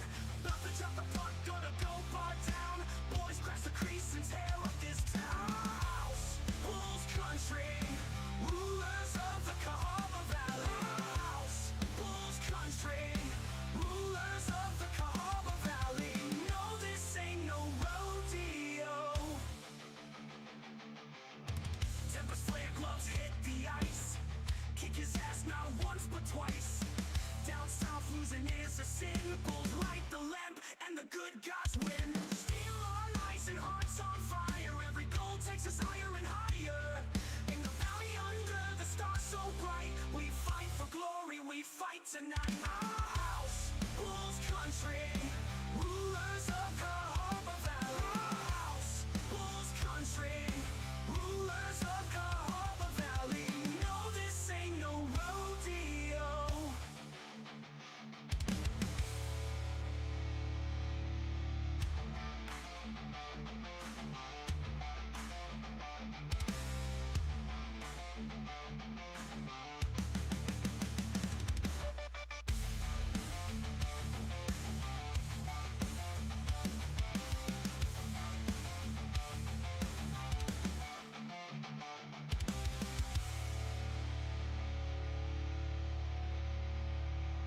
Our house, Bulls country, rulers of Cahaba Valley. Our house, Bulls country, rulers of Cahaba Valley. Our house, Bulls country, rulers of Cahaba Valley. Our house, Bulls country, rulers of Cahaba Valley. No, this ain't no rodeo.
Salvation is a sin. Bulls light the lamp and the good gods win. Steel on ice and hearts on fire. Every goal takes us higher and higher. In the valley under the stars so bright, we fight for glory, we fight tonight. Our house, Bulls country, rulers of Cahaba Valley. Our house, Bulls country, rulers of Cahaba Valley. No, this ain't no rodeo. This is a shout out to the professional tailgaters, game day grillers, and potluck pros. Whether you bake it, smoke it, stack it, or melt it, there's nothing more important than how you cook up your team spirit while serving it with an ice cold Coca-Cola, Coke Zero Sugar, or Coke Life. We may not all agree on the best game day foods, but when you serve your meals with a Coke, you know you've got yourself a winner. Enjoy an ice cold Coca-Cola at the Birmingham Bulls game. Coca-Cola, taste the feeling. Yell at a tool? Nobody bats an eye. But talk nicely to your tools, and everyone thinks you're strange. Weird, right? But here's what I know. Great heating techs treat their tools and your equipment with a level of care that borders on talking nicely to it. When you rely on something, you want it to work. And if you want it to work, you treat it as nicely as you can. It's why fall furnace tune-ups are a really smart idea. You're going to rely on that heating system all winter, and you don't want it to fail you when it's freezing cold out. So treat it nicely now, and it'll work when you need it. Problem is, most heating companies in Birmingham don't do the deep cleaning and maintenance you'd assume comes with a tune-up. Just a drive-by inspection, followed by a sales pitch. That bubbified behavior is what I started Excalibur to stand against. So if you want a no-breakdown guaranteed, talk nicely to it tune-up, call Excalibur Services.com. Alabama license number 15214. Yell at a tool?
Falcon on the right, lineup is set and the roster's tight. Blades laced up and the twigs feeling right, going Bulls deep in the ring tonight. Our house, Bulls country, rulers of Cahaba Valley. Our house, Bulls country, rulers of Cahaba Valley. No, this ain't no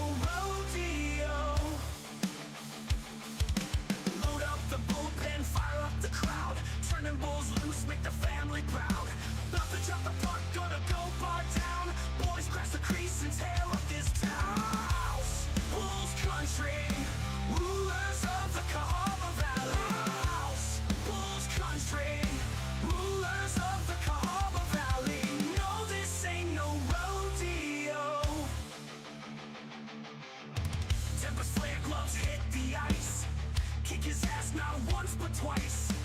Down south losing is a sin. Bulls light the lamp and the good gods win. Steel on ice and hearts on fire. Every goal takes us higher and higher. In the valley under the stars so bright, we fight for glory, we fight tonight. Our house, Bulls country, rulers of. All right, Jody Chernesky and Greg Dreveny back here at the Pelham Civic Complex as we get set to bring the final 20 minutes of action. And what, to be honest with you, so far has not been a very exciting outing. 1-0 Pensacola leading the Birmingham Bulls as Reesop and the rest of the Pensacola Ice Flyers come back on the ice. We had a unique message, too, come in from one of our listeners, and this is why I like to do this, Greg. I like for people to send this message. Tell us about it. So what we've got, Jody, is we've got Greg Cummings from Fort Wayne, Indiana, and he messaged in on the YouTube channel, and he told us that his nephew, he must be watching on Flow Hockey, and he said his nephew is the head coach for the Pensacola Ice Flyers. So tell me about that. Gary Graham is who he's talking about, the head coach of the Pensacola Ice Flyers, who's had a busy couple of weeks, as we talked about. Turned his roster over 6 different times, or 6 different players, but it's nice when people at least let us know who they are and why they're listening and where they're from. I've had, to be honest with you, Greg, I've had people from all over the country, from New York to California to Montana, just say they stopped to listen to the game. No tie-in to the game, just listening to it. They found out about the website. I just love hearing about things like that. England, Germany, and yeah. I hear there's a Jody Chernesky fan club out there. I know there's one in Macon, Georgia. I like you too. They had a nickname for you, Homer, Greg Dreveny, or Greg Homer, or something like that. Yeah, Homer Simpson. That's what I do in the off season. I do voiceovers for the Simpsons. They just call me Homer. Greg, what do we got to do to make this hockey game a real hockey game? Right now, it doesn't feel like one. Jody, I'm going to take my energy right now, and I'm going to channel it down, and you watch. The Bulls are going to come to life, come to fire, and they're going to walk out of this one. It's going to be a 3-1 at the end of the next 20 minutes. Matt Clark and Caden Cahill having a discussion now. I don't know if that's really just a, hey, how are you doing discussion, or, hey, we got to go right now. But either way, they're still having their talk right before we drop the puck. 1:02 remaining on the penalty to Tyler Ho for Pensacola. 1:01 on the Drake Glover penalty. We're 4-on-4 hockey unless something else is called as we start the third period of play. I guess they were just having a friendly conversation. Nothing transpired. Brierly drops it back for Gillespie. Ahead for Brierly. He couldn't control it. It's dipped into that Pensacola zone. Steered aside by Reesop. Kozarep back at the point for Clark. He let it get past him. Here comes Greg Smith all alone. Greg Smith, save made by Lotz. And that puck got away from Lotz, but he had enough wherewithal to reach back, Greg, and keep it out of the net. And for Evan Northington, a diehard Bulls fan, he was at the game and he had to take off and go back to work, but he's on 459 right now heading northbound. And Evan, if you could have saw that, that's a heck of a save. Came in on a breakaway, went glove side on Austin Lotz. He made the glove save, popped it up in the air, flipped his hand around backwards, just like when you're a kid and you catch pennies off your elbow. What a hand-eye coordination play there for Austin Lotz. Not a very good defensive play by Birmingham, but Austin Lotz saves the day. Birmingham will try it again. They'll bring it into the Pensacola zone. Sinclair back with Henderson, tied up behind the net. Poked free by Palat. Palat skates away. He loses it, and Jamie Dorsey has it for Birmingham. Just underway, third period, 1-0. Bulls trail. Now at the Birmingham blue line, chipped outside.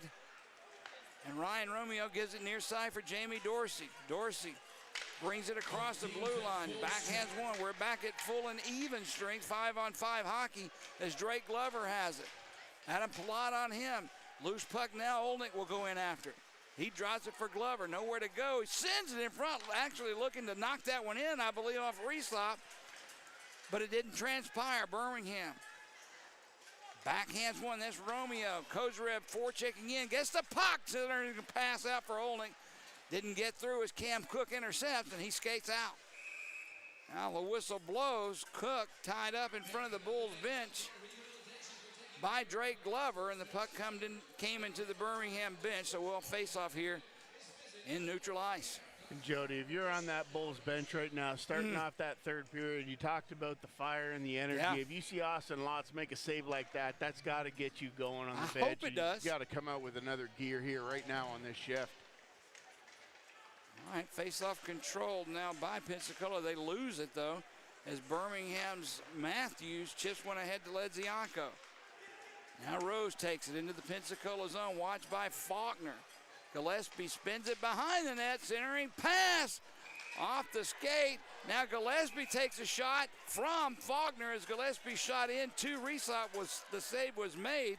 That was a weird-looking play, Greg, as the puck came to, I believe it was Gillespie initially, or maybe it was Carson Rose, I'm sorry. He put it in front, trying to feed Ledzianko. It never made it through, but it bounced right into Gillespie. He made the shot, but Resop, once again, you made the call early. The more shots he sees and the more shots he stops, the better he's becoming in this game. Absolutely. It's hard to beat him. Good job there on the post. What I like about that, Jody, is the second effort by Gillespie to try and get in there and make something happen on the rebound. Now loose puck into the Bull zone, chipped to Ledzianko. Matthews ahead, tried to set it up for Carson Rose, out of his reach, so an icing is called. Face-off will come back into the Bull zone with 17:51 now remaining here in the third period of play.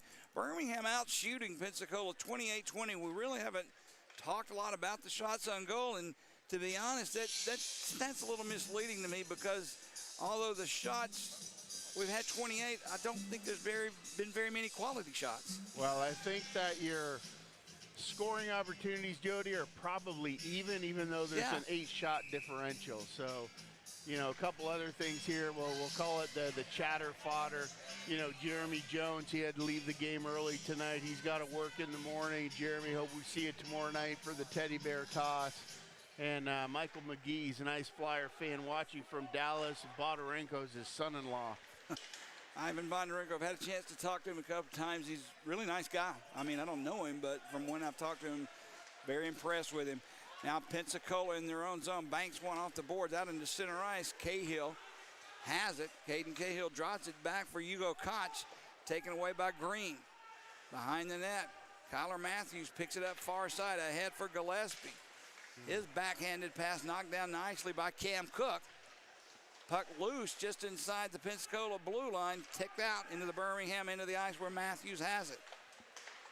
Matthews couldn't connect with Gillespie. Cook once again intercepts.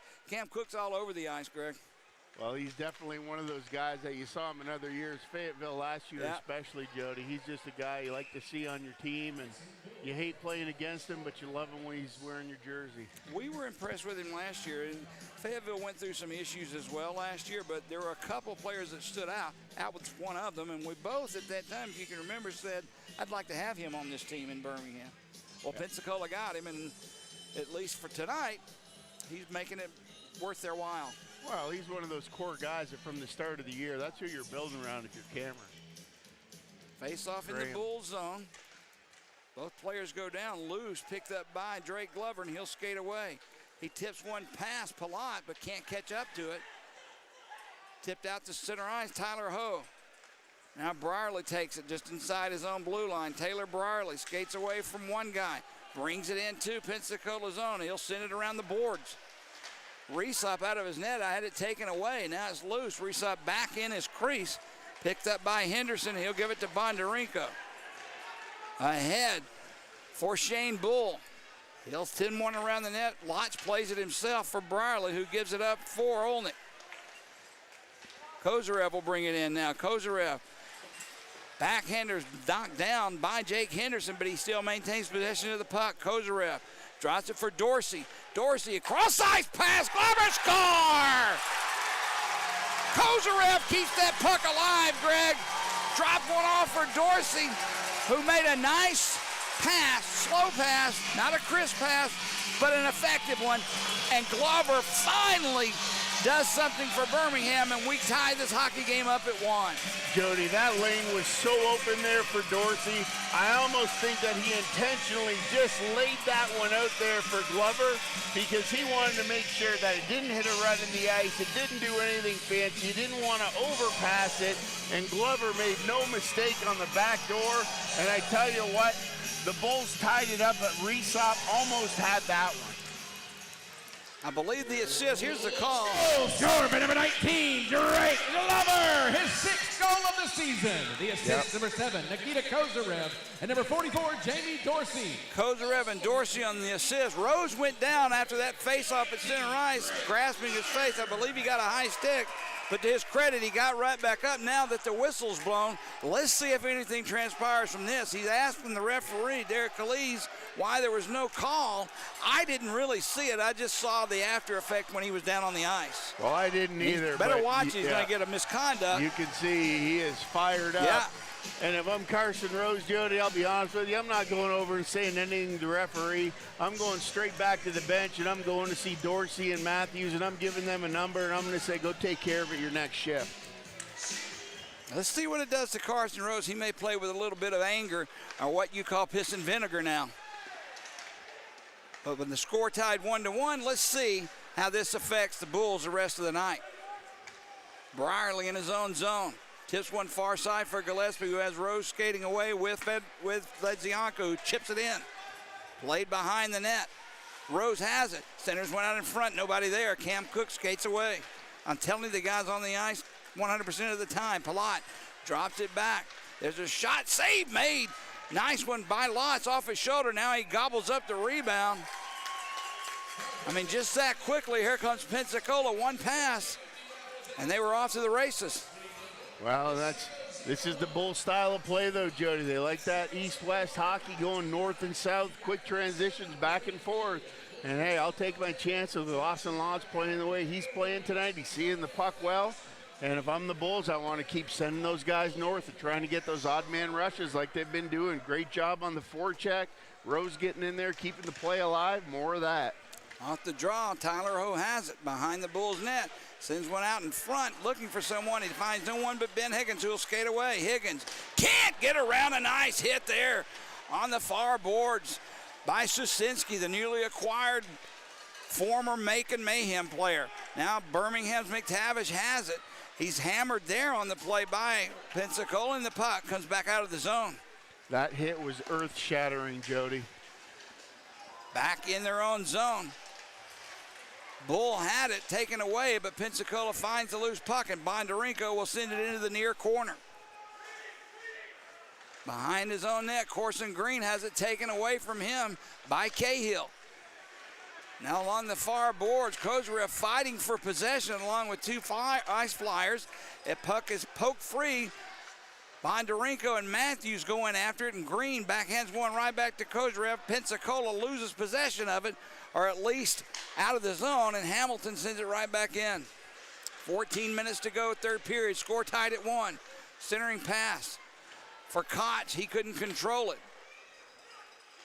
Now Kyler Matthews bangs one off the boards and out. This one won't be an icing call as it trickles right in on Resop.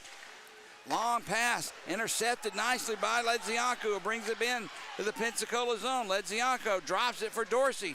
Jamie Dorsey is shot off the skate. Now rebound right there for Gillespie. Save is made in front. Centering pass off the stick of Rose. Dorsey has it again. He'll send one looking for a deflection. Gillespie was there, didn't make connection. Now along the far board, sent around near side. Pasto tries to get it out, and Pensacola finally will clear. Nice opportunity for Birmingham. Great job there by Dorsey. You saw him, Jody. He's on that point, just steady back there, making good plays, good passes, good shots when the time's there, and the Bulls are transitioning well. Getting down in front of Resop, and you see he does not like traffic down there. No. And that's where the Bulls are having a lot of success right now in that last couple of shifts. 13:04 to go as we have our first media timeout of the third period. You see a little bit more, Birmingham looks like they have a little more fuel in the tank, a little bit more high octane the last couple of minutes. But Pensacola is not phased at all by that one goal from Birmingham. They're just coming right back at us. Well, the Bulls have more jam, I will say 100%, Jody, and it's at both ends of the ice. They're working down low. You saw Higgins get absolutely stapled over there against the wall. I felt that hit up here, and it didn't slow him down a bit. He just absorbed the hit and kept going, and that, fans, is what you call taking a hit to make a play. All right. I can't really state enough how important 2 points is for Birmingham tonight. A win is a must. I mean, we've got to get off this track. We've lost 2 in a row. Haven't played the best game of the season by far tonight. Sneaking out 2 points would be big going into tomorrow night. Very important. Off the draw, Birmingham's Higgins has it. Backhands one near side. Birmingham clears. That was Carson Rose sending it right in. Look out.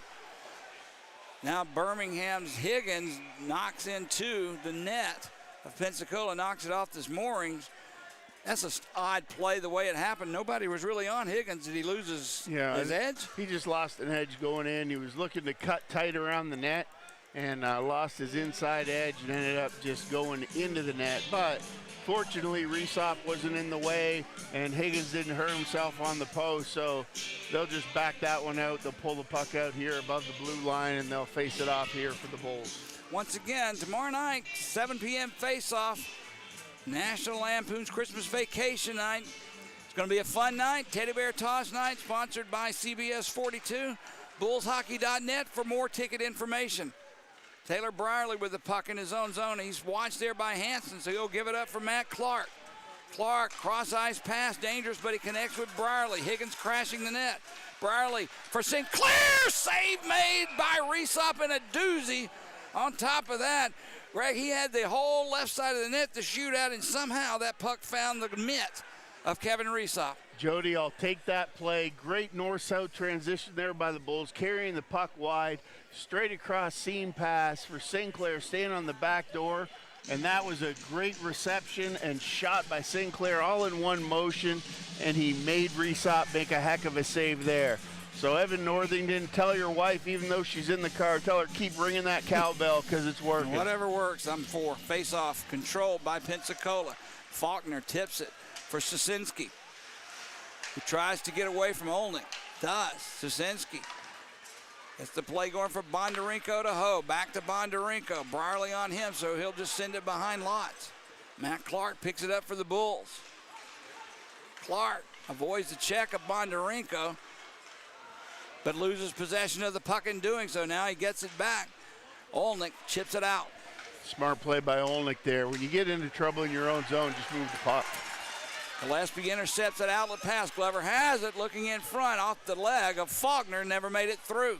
Now Rose has the puck. Top of the face-off circle. Down low for Glover. Back to Rose over his stick. As Dorsey found it, though, takes the shot and gloved out of the air by Resop. So we'll have a face-off deep in the Pensacola zone. Good job there. Rose to Glover down low. Came back out. He was actually looking for Rose, but because of a Pensacola defender had to just throw a little bit to the left of Rose. Bypassed him, and Dorsey was right there to pick it off at the blue line.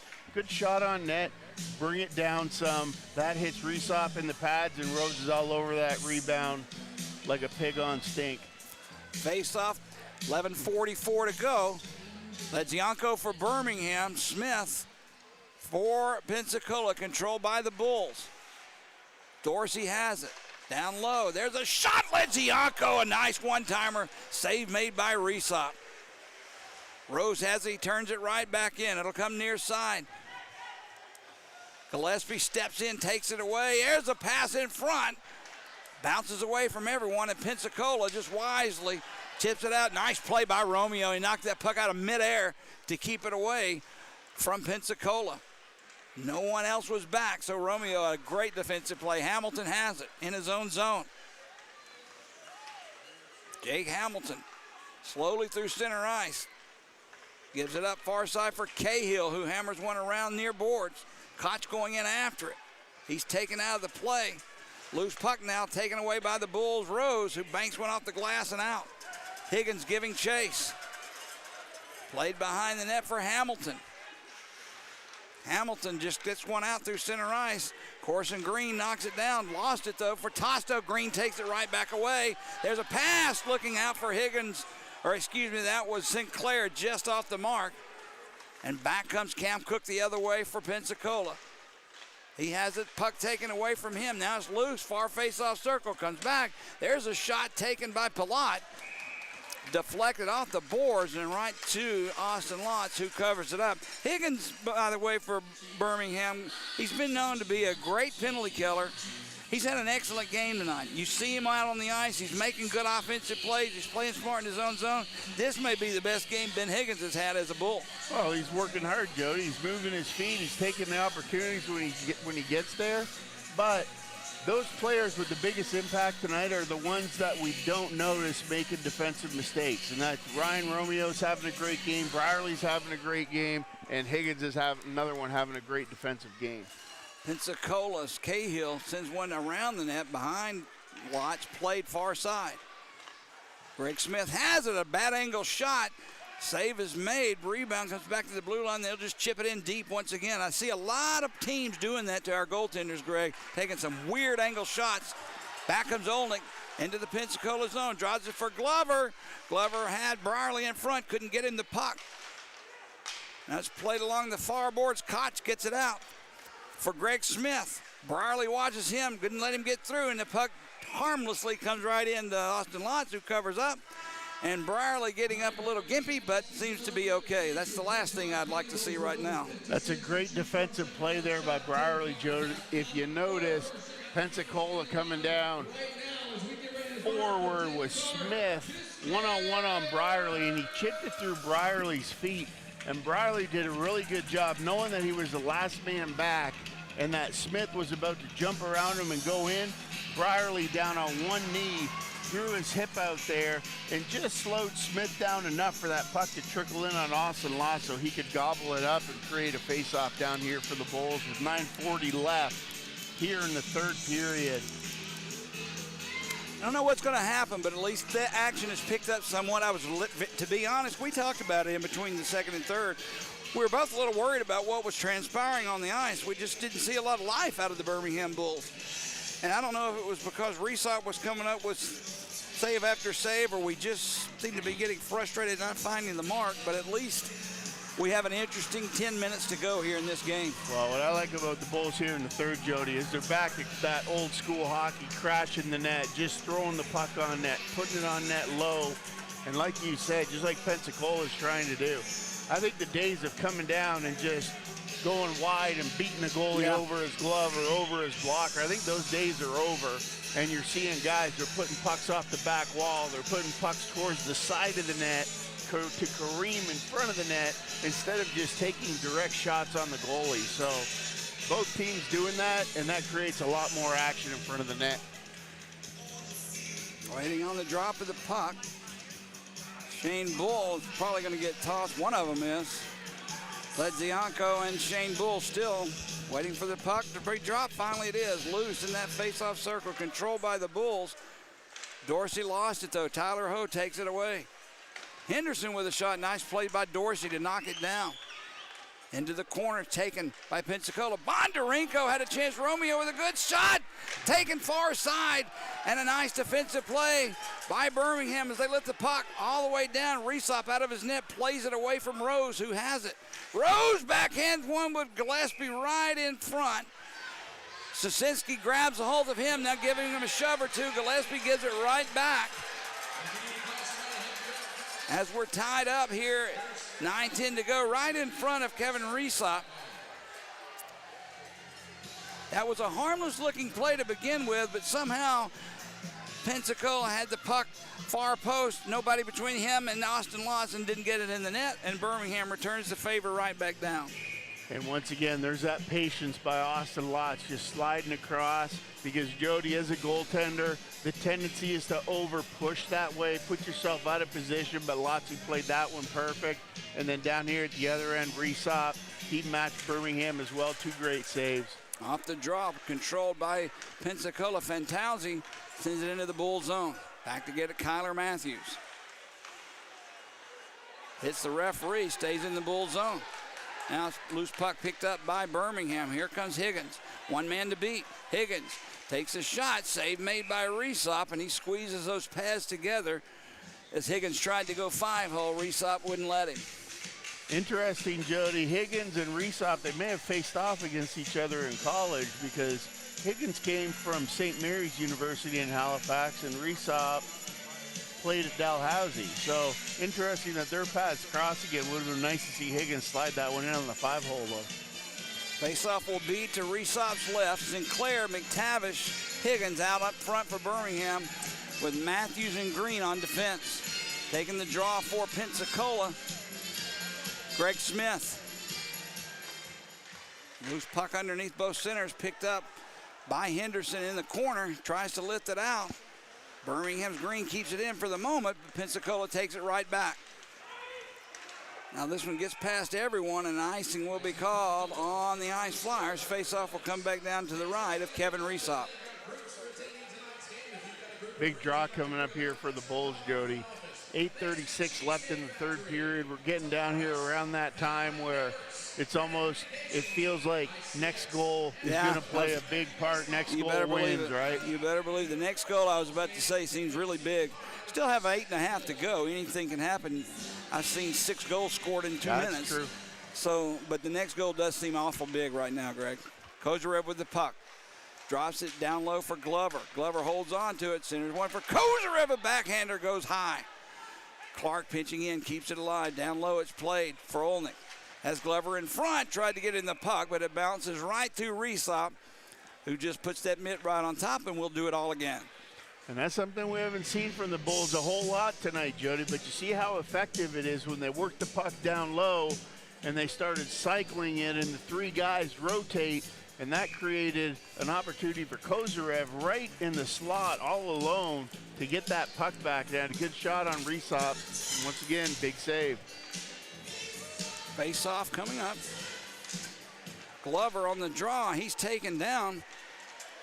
Play behind the net. Jake Hamilton, it is, for Pensacola. Backhands one out, but not completely out of the zone. Now finally, here comes Pensacola. Nice play by Clark.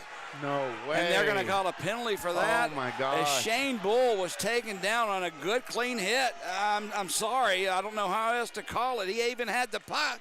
And they're going to call an interference? I was just going to say, Jody. Come on. I've been waiting for one of the Bulls' defense to step up on one of the Pensacola forwards, like Sosinski hit Higgins over there. Greg, that's not interference. No. He had possession of the puck and was hit into the glass on a clean. That's what your defensemen are taught to do. I understand it. I was just going to say those were 2 great defensive hits. So where they get the 2-minute call from, nonetheless, here we are, 8:04. We got a 2-minute kill, and then we go back to work. All right, here we go. Fantazzi has it. Down low, he'll play it. Pensacola with possession on the power play. Centering pass off of Smith. Knocked in the corner by Ryan Romeo. He'll try and clear it. Can't do it. It's tied up along the near board. Smith fighting for the puck for Pensacola. It's spin around the far side. It's taken there by the Ice Flyers. Back. Fantazzi with a shot gloved out of the air nicely by Lotz. So we'll have a face-off and do it again. And remember that one, Jody. Taylor Brierly slid out like an old-school Rogie Vachon goalie, did a 2-pad stack down beside Austin Lotz and blocked that pass from going across because Cahill was standing all alone on the back door, and that would have been serious trouble. So great play there by Brierly, and Romeo supporting him on the penalty kill. Off the draw, Pensacola has possession. Fantazzi for Bondarenko, near side, Hugo Koch. Romeo takes it away from him, can't clear. Finally it does, off the boards and into center ice. Nice play, Ryan Romeo once again. Fantazzi has it for Pensacola, ahead for Caden Cahill. He'll drop it back on the defense. Greg Smith sends it far side. Bondarenko gets past one man, taken down, and Pensacola, if they don't score, will have a 2-man advantage for a little bit of time. Fantazzi has it. Fantazzi gives it up smartly. He just hands it to Dorsey. to maximize the time they'll have on this two-man advantage as Birmingham's going to get sent right back over, and a 5-on-3 advantage now as Romeo goes to the box for the trip. That call was more evident and a better call than what we had originally, though. Well, it on was. Clark. It goes back to the penalty in the corner, right? Where even though Ho didn't intentionally get his stick up, the bottom line is Romeo had a stick in position. Cahill actually stepped on his stick, but he attacked the zone with speed, stepped on his stick, and nonetheless, there it is, tripping, because that's how it's written up in the book. Well, and Bulls are on a 5-on-3 penalty kill now. The disadvantage for 57 more seconds, 5-on-3, unless something else is called. Birmingham has Dorsey out, along with Taylor Brierly, and off the draw, this Drake Glover still loose at their skates. Loose puck picked up by the Ice Flyers. Fantazzi has it. Down low for Bondarenko, back to Fantazzi, far side Cook. Looking for a place to go, down low Bondarenko for Cook. Return for Bondarenko, they're looking for that last pass, taken there by Fantazzi, thought about it. Has the puck on his stick, down low for Bondarenko. Cross-ice pass knocked away by Brierly, and it just trickles outside the zone. 24 seconds left, Jody. Now Pensacola having a little bit of problem getting it back in the Bull zone. Cahill will bring it back in. He's hit nicely by Dorsey. Loose puck, fire by Fantazzi, far side Cook. Down low looking for a deflection from Smith. Couldn't find it. Fantazzi has it. We're down to 5 seconds left, a 5-on-3 advantage. Fantazzi with a shot, whistles high and wide. Birmingham will get an extra attacker out. It's a 5-on-4 advantage now for Pensacola. Cook off the leg of Smith, or he had an open net to shoot at. Fantazzi, far side. Cook takes a shot, save made by Lotz. Rebound loose, picked up by the Bulls, and they clear the zone. That was a huge kill there, Jody, and they're down here just under 40 seconds to go in this final kill. 5-on-4, Bulls battling hard. Behind his own net. Tosto takes it now, brings it into the Bulls zone. Bull has it, back to Tosto to Bull, near corner, gets away from Green, walks out in front, loose puck. Sent far side, and it escapes the zone. Birmingham down to the last 15 seconds of penalty kill. Jake Hamilton with the puck for Pensacola. Through center ice, Sinclair chasing him down. Loose puck picked up by Sinclair, and he clears it. What a play by McGregor Sinclair. 3 seconds, 2. Birmingham has killed the penalty. A 2-man advantage, and are back at full and even strength. That's a big, big kill. Now below the goal line, Higgins fighting for it. We're at 5-on-5 hockey. Shane Bull has it now for Pensacola. He'll try and skate away from Sinclair. Does. He'll bring it into the Bull zone. Brierly picks it up from him, though. Brierly draws it for Matthews. He wasn't expecting it, and it almost got away. Now it does. Loose puck picked up by Brierly. He'll cut behind his own net. 4.5 to go, third period. Score tied at 1. I'd like to get a goal here in regulation, Greg. Our record in extra time is not all that great, as I discussed before. Well, after that big kill, Jody, you watch the Bulls. They got something to bounce back here. Look for a little rubber band action here. Here comes Here's Rose. Rose. Takes the pass from Gillespie. Cuts in front. Goes down. Rose is going to be slow to get up. He went really chest first into that post, knocked the net off its mooring. He's getting up. He took a great pass from Gillespie, beat the defenseman, cut in front of Resop, but in so doing took the post out, so we'll have a face-off coming up in the Pensacola zone. Great effort there by Rose. You saw where he was going, Jody. He was looking to go wide. He beat the D, and he was coming back, cutting hard to the slot, looking to go far side on Resop, and just lost an edge, and whole kit and caboodle, him, Resop, and the puck all careened into the post, and that's the end of that. Tomorrow night, Greg, I'm going to be wearing a special jersey. Ray Pack and Joe Stroud went through enough trouble. They made up a jersey. They got a personalized jersey for me. In my opinion, the greatest and best-looking Birmingham Bulls jersey that's ever been. It's the royal blue from the 70s, the WHA Blues. I will be wearing that jersey tomorrow night. If you're here, please come by and take a look at it, because on December 28th, we're going to have a Legends Night, saluting all the WHA players and that jersey in particular that I'll be wearing. We'll, of course, have jersey auction that night on the 28th for the players that are wearing the jerseys and replicas that will be available for sale as well. Also, the first 1,000 adults through the door will receive one of those great tumblers, and it'll feature that iconic Bulls 70s logo courtesy of Ridgeline Realty and the Chester team. Doors open that night just like all night, 6 p.m., 7 p.m. face-off as we take on the Macon Mayhem that night. Please come by and see that jersey. If you don't believe me how beautiful that jersey is, you will after you see it as that puck gets into the scoreboard. Greg, have you ever seen the blue jerseys from the WHA Times? I've seen them, but I really want to see yours tomorrow night, Jody. I'm curious to know, what number does Jody Chernevsky wear? I know what number, but what number are they giving you? The jersey they gave me is the same number that I wore when I played baseball. I'll put it that, and it's number 4. I know exactly where you're going with that, but I'll be wearing number 4 tomorrow night. I was thinking a little higher number. I thought so too. Back to action, thank goodness. Pensacola lifts the puck into center ice. Ledzianko has it. He'll bring it right back in. Cuts past Henderson. Ledzianko taken down. That's a penalty right there. And it's about time, as that's the third time Birmingham has tried to beat a Pensacola defenseman and skate around him that was taken down. This time Ledzianko, and he drew the penalty, and I believe it's going to be on Henderson on the trip. Well, and just like Cahill, Jody, on Romeo, right? Yeah. It was from that extra effort, that extra burst of speed that generated the penalty. Yep. And same to there, Ledzianko driving wide, and man, he found another gear. He's fast. 2 minutes for tripping. Henderson, Jordan Henderson on the trip. 3:50 to go here in the third period. Birmingham on the 4th power play of the night, 0 for 3. But remember, one of those power plays was all of 1 second. So even though it counts, this is really the 3rd power play, but statistically 4th. All right, here we go. To say this is a big power play is an understatement. Sinclair wins the draw. Back to Gillespie. Gillespie out in front for Rose. It just got past him, and he had an open net. Taylor Brierly with the puck. He tries to get away from Bondarenko, finally finds a way to do so. Brierly drops it back. Rose says, I've got this, and he'll take possession behind his own net. Carson Rose gets away from one man. Birmingham can't get out of their own zone on the power play. Gillespie has it. He'll circle back. Cam Cook watching him on the forecheck.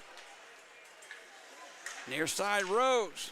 Rose ahead looking for Gillespie. It bounces into the netting out of play. And Greg, what in the world's going on out there when you can't get out of your own zone on a power play? Well, Jody, I think that I saw them huddled up down there around the blue line, and you saw the play that they came with right off the draw. And I think that's something that they work on there, where Gillespie drops it back to Rose. Gillespie gets ahead of steam through the neutral zone. He gets tipped. Yeah. And then Gillespie picks it up in the corner. But I'm just not a fan of that drop pass. Just not. Either way, back to action. 1:17 of power play time remaining. Ryan Romeo gives it up near side Olnick. Olnick sends it into the far corner. Played there by McTavish. Taken away. Palat will try and get it out. Nice play. Ledzianko hustles over to keep it alive for the moment. Into the corner. Olnick and Kozarev fighting for it. Still trying to chip it free. Kozarev comes out with it. He's taken off the play by Cahill, but maintains possession. Now Ledzianko has it for Kozarev. Back to Phil Ledzianko. Tried to set it up for Kozarev, bounced over his stick. He'll give it up Romeo. Look out, Romeo's lost a pass. It comes right back to him. Now that pass he had set up, never made it through to Olnick. And back comes Pensacola. Cam Cook brings it into the Bull zone, shorthanded. Cook with Romeo on him. Circles back. He's just content to kill some time. And they'll dump it right back in. We're down to 20 seconds of power play time remaining. If we hurry, one last opportunity as Romeo skates ahead. Not time for a drop pass, but he does. Kyler Matthews sends it up for Rose. Rose has Glover with him. Down to 5 seconds of power play time remaining. Glover sends it near side. Pensacola back at full and even strength, and here they come. Cam Cook gets Henderson right out of the penalty box, drops it back. Bondarenko for Henderson. Out in front. That's a play for Fantazzi, knocked away by the Bulls, and here comes Birmingham. Gillespie back into the Pensacola zone. Cross-ice pass connects. Glover, score!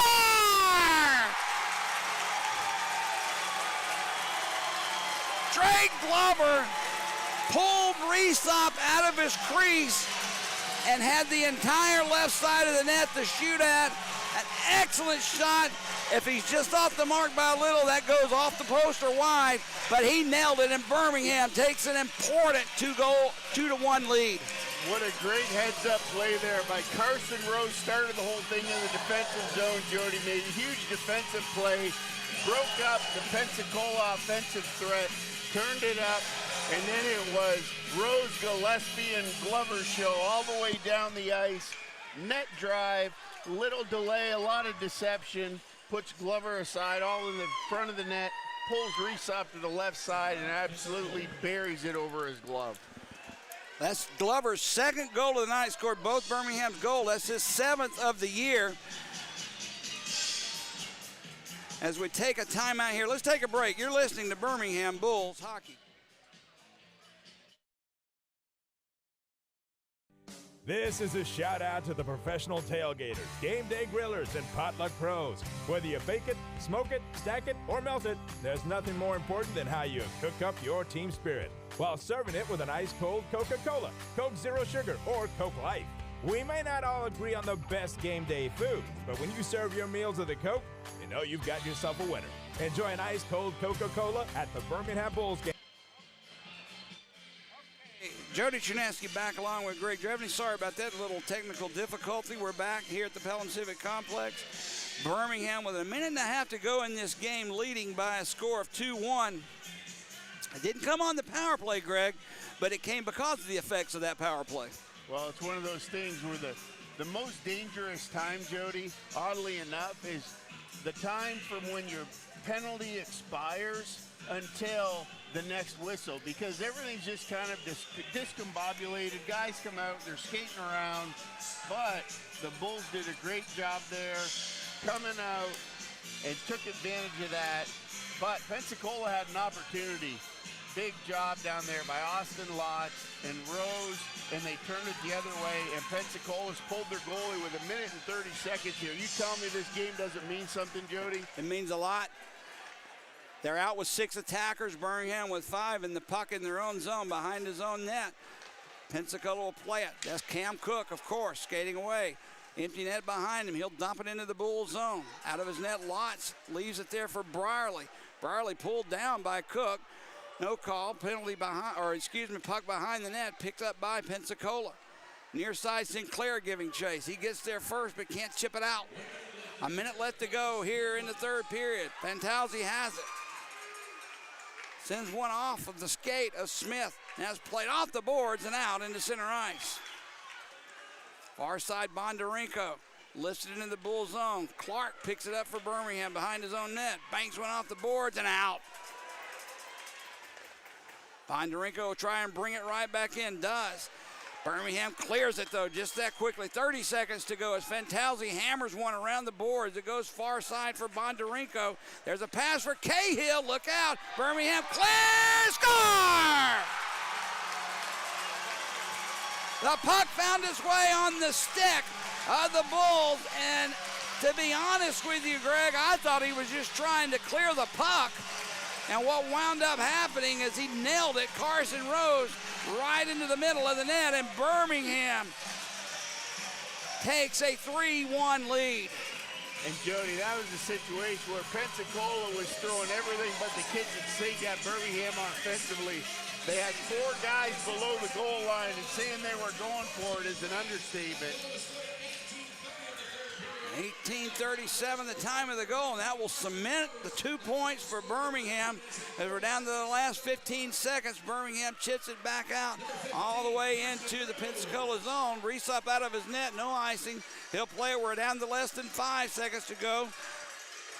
Pensacola's Susinski goes down, and no call. It's too late in this game. It could have been a penalty, but what are you going to do on a 2-second power play as the horn goes? That's it. Birmingham, after slowly playing what I thought was just a very bad hockey game, Greg, through the first 40 minutes, came out in the third period, and for the first time this year, Birmingham takes the win after trailing not only at the end of 1, but at the end of 2, and a very, very important win. It stops the 2-game skid that we were on and sets up a nice night tomorrow night as the Evansville Thunderbolts come to town. And every time I see that team, I just want to beat them more because of what they did to us in the playoffs last year. But tonight, we saw a game from Ben Higgins that I thought was star-worthy. He was all over the ice, not just his usual penalty-killing self. Drake Glover with a couple of goals. Austin Lotz with some huge saves. Even the one that when he reached around behind him and snatched out of the air. The third period was a good period. The first two, not so much, but we escaped and win this game by a score 3-1. Carson Rose, Jody, had a great defensive game tonight, as evidenced by that 180-footer that he nailed at the end, but he was the one, once again, who broke up that Pensacola offensive play. So I don't know how many times we called his name in the third period. Usually it's in the offensive end, but Rose had a great defensive game. Brierly, great defensive game. Romeo, unbelievable game. And Austin Lotz, you can't say enough about him, Jody, because without him in net tonight, we wouldn't be here. And what was the final score? 3-1. Yeah, that's that positive energy I was talking about after the second period. Said, you watch this, it's about to happen. So that's you gotta believe, Jody. Well, not that I didn't. I just didn't like what I saw for the first 40 minutes. And I don't care what anybody says about that. But the last 20, that's the Birmingham hockey team that we know is there. It just took a little while longer to get it going tonight. Tomorrow night, as we said, back here at the Pelham Civic Complex against the Evansville Thunderbolts on National Lampoon's Christmas Vacation night, Pensacola will go back home. They'll play tomorrow night, taking on the Macon Mayhem. After that game tomorrow night for Birmingham against Evansville, we won't play again until December 14th at Evansville. The next home game after tomorrow night for Birmingham will be on December 19th against the Knoxville Ice Bears. Not going to see the Bulls for a while. Tomorrow night's the night to come out. It's going to be a fun, festive night. Bring your teddy bears for the teddy bear toss, but remember, this is the last time you'll be able to see the Bulls till December 19th. And with the win tonight, Birmingham improves on the season To 8-3-2-1 for 19 points, and that pushes them back up the pile and puts them in a three-way tie for third place as we sit here and wait for the end of this Huntsville game, Jody, where Huntsville's up 3-2 on Evansville with 2 minutes and 54 seconds left. Another thing, too, we have 3 games in hand on Knoxville. Well, now 2 games. We picked up a game in hand tonight. It's not enough to have a game in hand, but when you make up one of those games in hands, you need the 2 points. We got it tonight. So, therefore, we still have 2 games in hand against Knoxville and the same amount of points. Fayetteville and Birmingham now played the same amount of games, and we're even in points. So now all we got to do is keep this train rolling. Tomorrow night's a huge hockey game. One more before we hit the road would be nice. And if the Huntsville game holds tight, Jody, and Huntsville ends up winning that one, that will put us playing Evansville tomorrow night, and Evansville in 7th place has 15 points, just 4 points behind us. So it's a very tight race. Well, we said at the start of this season when we looked at everybody's rosters, Greg, it was apparent that this league was going to be better from top to bottom. And it was also apparent that somebody that made the playoffs last year would not make it this year. Well, and that's, when you look at 1 through 7, Jody, that's a battle from top to bottom. From Huntsville down to Evansville. And then you want to talk about an even bigger dogfight. You look down at 8, 9, and 10 between Macon, Quad City, and Pensacola. And those teams are 11, 11, and 9 points respectively. So you talk about a dogfight for that 8th and final playoff spot. Like I said, you might as well say that playoffs have started. I was going to say every point is really relevant at this point in time. It's just December. I've always said that October, November, December, January hockey is just not important. It's not. But this year, because everyone is good, the regular season becomes more important than it ever has in this league. I believe in April hockey, but right now you won't have any April hockey if you're not playing hockey well in December and January. Agreed? Yeah, I 100% agree with that. And Jody, I tell you, in it with the parity in the league that there's going to be between 1 and 8 this year, I can't tell you how critical it's going to be to finish in the top 4 to get that first round home ice advantage. That's very important. We know that. But to get in the top 4 in this league, the way I'm seeing it pair out right now, you mentioned the word parity. You got to start playing some good hockey right now. Every point matters. And you said at the start of the year, and it never has been more evident now, every game counts. Whereas, to be honest, the last couple of years, no big been deal. Wide margins, Yeah. and okay, great. So-and-so, they've got a 15-point lead from the team next Exactly. one down, and then everybody's kind of in the middle, and then the guys at the bottom, they have like 2 wins apiece. So, you know what I mean? There's not much to play for, but I'm telling you, looking at this right now in these standings, I mean, this is incredible. Yeah, it's going to be a fun season. It's going to be a very fun season. But it's been an odd night, a fun third period at least. I won't call it a fun night because we were both worried about it for the first 40 minutes. But it sets up a heck of a night tomorrow night as Evansville comes to town after they faced Huntsville tonight. Birmingham with a 3-1 win over the Pensacola Ice Flyers, stopping that 2-game skid that we were on. And we get ready for tomorrow night, which should be a big night, a big crowd. Bullshockey.net about your tickets, or come by the Pelham Civic Complex ticket office. But I recommend you do it quickly. That's all I can tell you, because it's going to be a fun big night tomorrow night. And it's one of those things, Jody, your stocking can't get filled up at Christmas if you're not one of the first 1,000 fans here tomorrow night to get your bull stocking to put up over the fireplace and get it filled up by Santee. And remember, if you're here tomorrow night and you weren't here tonight, you were watching at home or listening, come by. You know where Greg and I sit. You don't have to come in and have a conversation with us, but just check out the jersey I'm going to be wearing. That jersey right there you will want. I assure you will when you see it. And that game is coming up on Legends Nights on December 28th, the last of those 3 home games right after Christmas. It'll be a lot of fun the rest of this season. But get ready. Tomorrow night, Birmingham and the Evansville Thunderbolts. But for tonight, final score, Birmingham 3, Pensacola 1. For Greg Drevany, I'm Jody Cherneski. Thanks for joining us.